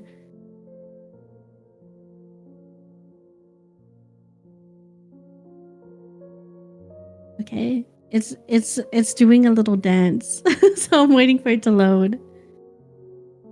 Yeah, that's fine. Join document. Oh gosh, maybe can you see me? Let me try writing something. I can't write anything yet. I can just be here. It says can edit. It does? Can edit, can merge, can comment, can view. It says can edit, literally. I'm the owner. From here, you can update your collaborators' roles or remove them from the document. It says can edit. Oh, hang on. Let me refresh then. Okay. Like a cursor isn't appearing. Focus mode, no. Notification, no. There's an outline, no. Comments? Create new draft definitely isn't what I mean. Yes. Yeah, it just says that you can edit, though. Maybe just start typing and see if anything pops up. Nope. Here, let me refresh. Okay. Okay, I refreshed. Yeah, it just says that you can edit. It says, like, collaborators' roles or remove them from the document. What if I can merge? I think... So on this side, it says use drafts to manage edits, feedback, and collaboration. Oh, wait. Now I can do it. Whoa. Okay. Is this me? Yes, it is. I see it. Okay, here, let me create a new... Okay, perfect. Okay, and now I'm going to share the screen again. Okay, go ahead. Type your piece. Oh my god, okay. My piece, scary. And I have to be Valera. So in character is like... In character, yes. You are taking control of your own story now. What do you want to happen? What do I want to happen? Like, do you want me to write an ending or do you want me to write a message to the author? Because I think it's latter, right? I think you can do whatever you want. I think you can... You confront your author, so it is to the author. Yeah, it is to the author. So yes. I think, Valeria takes us step back, playing back her story. Oh my god, I can't even see what you're typing. Oh, really? Yeah, but I mean, I saw your cursor earlier, so. Huh. So maybe I changed it so that it updates. Yeah, maybe it like takes time to update. Okay. Because I know like Google Docs are very much like real time, right? Yeah. Here, I'm typing. Can you see this, what I'm typing? No, I can't. Oh. Okay, here. It's crazy. Let me change yours to can edit again. Okay. Can you still type or no? I can still type. Oh. Interesting. This is so interesting. This is very interesting. Wait. No, I can't type anymore. But can you see what I wrote? No, I can't. Okay. I'm going to can merge. There you go. I just changed it back to can merge. Okay, okay, I see you. I see your cursor right beside mine, but it's after my sentence. Oh, it's okay. You can just keep typing and then just read it out loud and then I'll copy paste it if I have to, you know? Okay, true. Okay. Yeah. Turning to... yeah. Okay. So turning... opening... okay, she closes her eyes. Recounting each experience. I think Valera...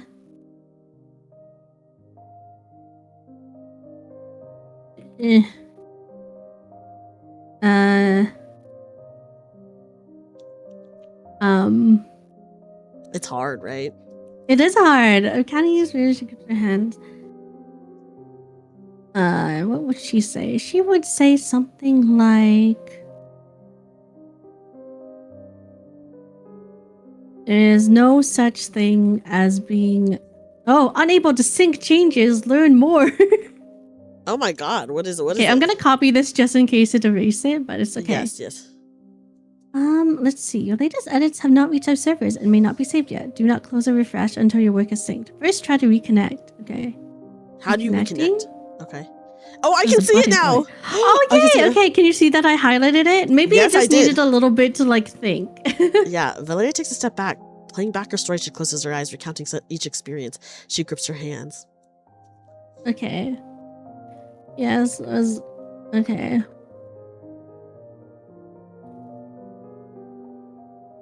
With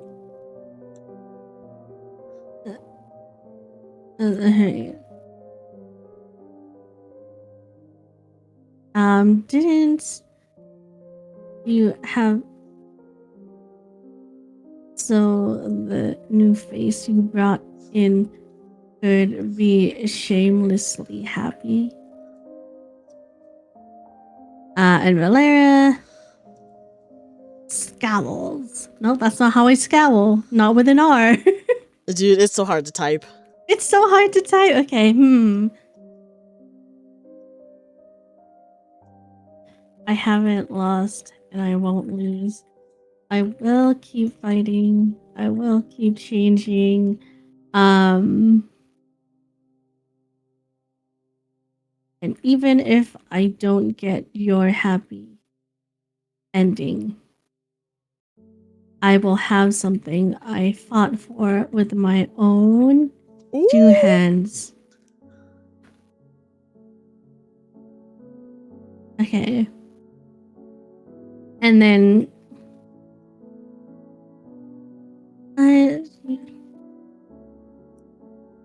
okay.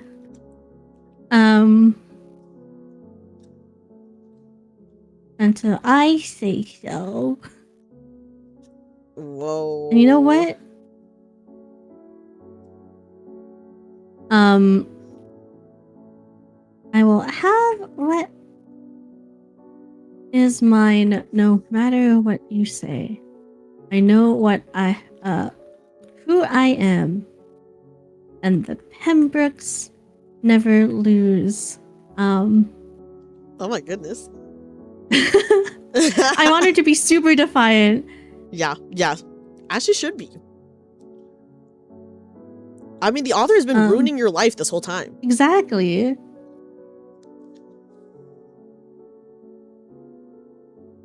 And then,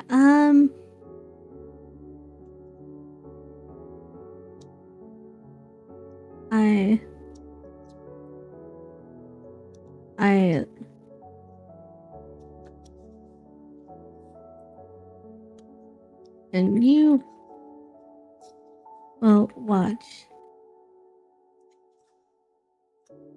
Whoa! Now Yuzukimi are just writing fanfic. Yeah. Interfere. Not interference. Throw what you have at me and I'll show you what change can do. And I think that's it. Okay, read She's it. happy. All right. So this is Valera's final act of defiance. Valera takes a step back. Playing back her story, she closes her eyes. Recounting each experience, she grips her hands. There's no such thing as being too late. I was stubborn, yes. I took my time with each step because I was afraid, but weren't you afraid too? Didn't you have me suffer so the new face you brought in could be shamelessly happy? Valera scowls. I haven't lost and I won't lose. I'll keep fighting. I'll keep changing even if I don't get your happy ending. I will have something that I fought for with my own two hands. Opening her eyes, she flashes a smile. This story isn't over until I say so. I will have what is mine no matter what you say. I know who I am and the Pembrokes never lose. I still have my name. I still have Dorothy. And you will watch as we swear ourselves to each other, even with your interference. Throw what you have at me and I'll show you what change can do. Whoa! Oh my god, someone declaring that They want you. That's pretty sexy. It's pretty sexy. And it's like, I wanted one more little bit where I get to be a cool villainess. Yes. Yes. Oh my god. I was not expecting us to be the villain in this story and to cause them to suffer so much. See, I think when I thought about whether or not I wanted to be a protagonist or a villain, I feel like villains have more reason to have beef with their author. That's true. That is true. Oh my goodness. That was crazy. That was good. Right? That was a good ending bit. Can I hold on? Edited. Oh my god. The defiance. Oh, there was no prompt or edited prompt because we defied it. Yeah, we didn't need a prompt. I did what I want. Yeah, because it literally says, put the major arcana deck aside. Your author cannot use it here. You have one defiance. Like, what do we even put here? I guess it's just the summary of, Valera swears to continue changing and that she'll forge her own ending regardless of the author's intentions. And she swears to forge her own ending despite the author's intentions.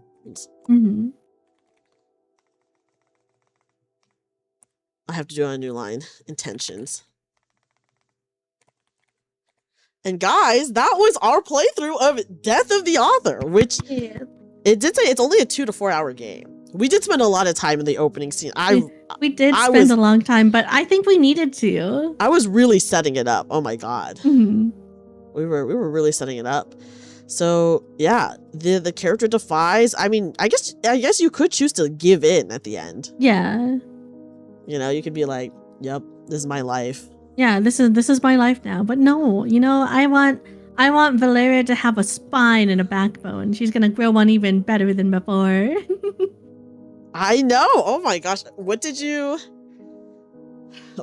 think about how she ended up? She had a horrible life. My god. She did have a horrible life. That's why, even though for a while I was kind of leaning into the let's make her suffer. At the end, I was just like, no, I think ultimately having someone go through all that and continuing to stand up straight, I think is really admirable. And it's something that I think the author is like, maybe it's something, because like analyzing it feels like, they actually resonate a little bit more with Valera than like Yvette, where Yvette is like this ideal person. Yes. But people are messy. So I think she finds it's a cautionary tale for her too, where it's just like, people can be messy, people can mistakes, but change is still possible. Change is possible, guys. Which is, what? That's a pretty beautiful ending to write. That is a beautiful ending, and look at how much they grew. And who's killing me now? Well, I was the author, so what I wanted to happen didn't happen, okay? Which is like the point of it. Yeah, do you think Valeria ever tells Dorothy how she feels? You know what? I think this Valeria does. I think Valeria is working hard. Because I think for a while, like the main crux of it is like not necessarily feeling unworthy, but wanting to at least feel like safe to do it. Even though like, Yvette is obviously making moves. But I think there's a shift later where it's just like, no, like I can change things. I'll do everything in my power to change things. Had we gotten more prompts about Dorothy, maybe more would have been expressed to her. But unfortunately, we didn't get a ton. You know what? This is also very familiar. This is eerily familiar. Eerily familiar. Dorothy does not know anything ever. she sure does not. I think it's very interesting that the cards led us down this path. I wonder why they would do that. This is a very interesting path that we've gone down. Do you think Valeria actually chooses her own happiness, I guess, like, because the whole thing is like your inaction leads to your unhappiness. Yeah, I think here it's like Valeria has to realize that, unlike the author's intentions, there is no such thing as too late, and just acting is better than not. Even if you True. feel like, there's never going to be an ideal timing to change. But if you do change, it's almost always going to be a benefit. You have to actively work to get your own happiness. Mm-hmm. You know, like you can't expect to just wait or for things to get better. Like sometimes you really do have to go for your own happiness. Yeah. Yeah. I could see this like a TTRPG because I know quite a bit of them are very like introspective on the self, especially like one-player ones. So I could see how the one-player version especially would be a good like introspective like TTRPG. But this was cool. I had a lot of fun with this. Yeah, I mean, we literally just got to write a fun little story. We did. Oh my god, we wrote so much. Even if you think about it, there's dead bodies in it. There's like a life-threatening accident. Yes. It was. I had to at least include one slap in there because it was important. Because it's important. Yeah. Sometimes a tried and true trope, it's gotta be there. It was good. I had a lot of fun. Did you have a good time? I did have a lot of fun. I'm happy. I feel like we crafted such a nice little story together. I think we did. This was, like I said, this is not my first time ever playing a 2-person tabletop. This is my second time playing a 2-person tabletop ever. But this was very different from the one that I had played previously. Very different. What was the one you played previously?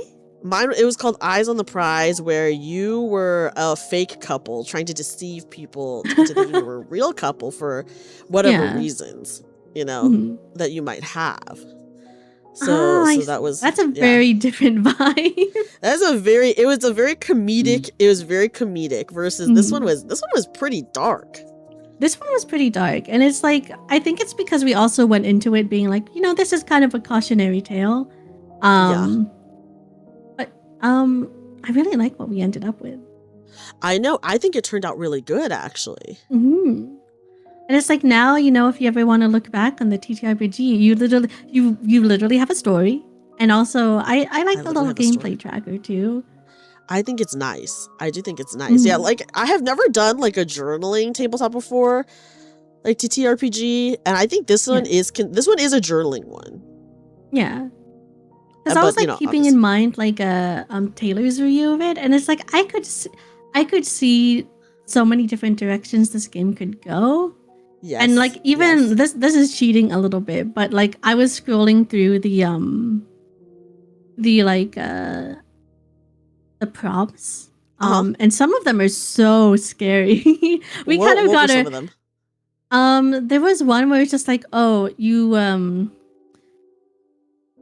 there's somewhere like you literally die. Or like you lose someone, There's literally one is like, I think the knight is like you're defeated. Wow. Oh my gosh. Like this knight one, I think this is like the very last one. It's like the knight upright is like the final confrontation with your foe ends in immense collateral damage, and reversed is it ends in your decisive defeat. Wow. So you can lose. Yeah.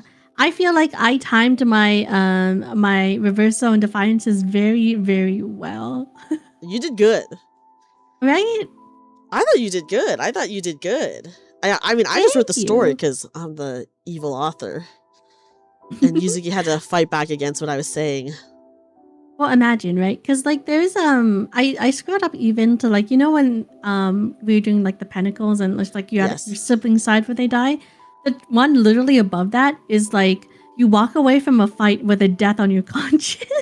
Oh my god. I know. Dude, that's crazy. It's scary. This was really fun. I do feel like I was like a little bit nervous because first of all, I've never played this before. And then second of all, this is like really the first tabletop thing I've done on my channel, really. Yeah. I've done stuff on like other channels, but this was like the first one on my channel. So I think this was like a fun opening to potentially more stuff. Yeah, I think so too. It's a perfect ribbon cutting ceremony. Yeah, maybe I'll be brave enough to do. I have like a lot of solo ones, like a lot of horror solo ones, actually. Ooh, you should. Yeah, that I might do. A lot of writing. The thing is, with any of like the 1-player ones, there's always going to be a lot of writing. Yeah, there is. But at least There's I think you figured out a good system for like, showing off the writing, the process of how it happens. Yes, I did do a lot of typing. That's true. Yeah, I hope you guys had a good time, even though this was definitely a way more serious story than like, usually I tend to lean comedy, right? Yeah. I go for the laughs, but this was quite a serious story. And we kind of knew that going in because we're like... Yeah, we did. Well, because like, I think the nature of the game in itself is a little serious. Yes. It's hard to do something silly goofy unless it's like, we go really outlandishly silly with it. Yes. So I want to say thank you, everyone. I hope you guys enjoyed this. This was really fun. Yeah. Thank you, Yuzuki, for being a part of this. Yuzuki, do you want to say anything about yourself? Thank you for having me. What can I really say about myself? As you can see, I love villainous tropes. So I was happy to play into so many of them today. That was good. And you know what? I would be so overjoyed to be invited to any TTRPG that you've got, Dreamy. This was so much fun. I'm so glad you had fun. I know this one is like technically a slower one. Mm-hmm. But I think it was good. I feel like it was like to me, we got exactly on the time prediction that they told us it would be, because they said it would be like 3 to 4 hours, right? Yeah, it was 2 to 4, I think. 2 to 4. We were within that time, 4 hours. We were within that time, and also we got like a cool story out of it that like, outside of the game we can share and be like, hey, like, oh yeah, I played a TTRPG. Wanna read it? Because I feel like that's something you normally can't do. That's true. That is true. Yeah, let's get Yuzuki to 1,000 subs on YouTube, guys. 1,000 subs on YouTube. That's right. That's my goal. So everyone go follow Yuzuki if you haven't followed her already. Yeah, Yuzuki, I'm so happy that you had a good time. I would love to have you again. There's so many like really cool 2-player games that exist. Obviously all indie. There's no like mainstream. Yeah. I mean, it's really hard to be mainstream. Let's be real. It's really hard to be mainstream. Yeah, guys, me and Yuzuki both love tabletop RPGs. They're so fun. Yeah, we could come back and read the... Well, there's a lot of very familiar things in this story that were unintentional. They're eerily familiar things. They're eerily familiar, but we were literally just pulling cards from a tarot deck that I shuffled like a million times. Mm-hmm. I remember because during the prep for stream, I left, and then to like, take care of some stuff, I came back. I was like, Dreamy, how's shuffling going? And she was like, I think I just finished. Yeah, I was shuffling a lot. Because I really like want it to be pretty random, so we did shuffle it within their decks. But that was awesome. I'm excited to play more, guys. I do have some plans to play some more 2-player tabletops in the future. Me and Yuzuki already talked about one to play. Yeah, we did. There's already a second one already planned. Yes. So we've already talked about that. So that is in the future for us. Should we promo anything else? Should we say anything else? I don't have anything going on for the rest of this week, but you have a stream tonight, and you're also in a concert tomorrow, aren't you? No, I'm in a tabletop tomorrow. Oh, I am also in a concert tomorrow. You're right. You're also in a concert tomorrow. Okay, I'll promo myself, guys. Tonight, I am streaming. I'm going to be streaming Hell Maiden, which is a deck builder roguelike based on Dante's Divine Comedy. So I'll be Dante again. That's tonight. That's the stream tonight. Tomorrow, I am not streaming, but I will be live over on the Vivaria virtual channel because we're doing part 2 to our Mouse Ritter game. So for anyone who wasn't aware, a few weeks ago, me and the other Vivaria members, we played Mouse Ritter, but we did not finish our 1-shot. So now it is a 2-shot. So we will be finishing it tomorrow. And then tomorrow night, I'm in a Nikkei fan concert over on Obake Pam's channel. So that's all I'm doing. Yeah, I'm excited to see. And then let me give a shout to Yuzuki, guys, my wonderful co-conspirator here. Thank you. I promise I will stream a lot more, but what do I do? I play hard video games. I sing sometimes, and I give just about any video game a try. I'm a big Project Moon fan, But what else I've been playing lately? I've been playing through retro RPGs like Art and Algo. Ooh,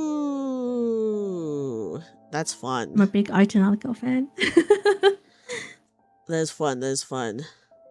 Let me see who I want to raid. Guys, if you're on YouTube, you guys are just gonna get put into my next stream, which is tonight. Let's play some Vanguard Bandits. What are Vanguard Bandits? But yeah. Yeah, I've not heard of that. But yeah, I will be streaming tonight. Oh wait. I know that game actually. It's on the PlayStation. Oh, do you? It's very old. But I like it a lot. Fun. Okay, guys, we're going to raid someone named Juju, who I do not stream at this time, so I usually never get to raid like any of these people. Yes, there is a stream tonight. I'm going to be streaming tonight at the usual time, guys. We will be playing Hell Maiden tonight, so I will see you guys tonight. You guys will be able to see Yuzuki hopefully very soon.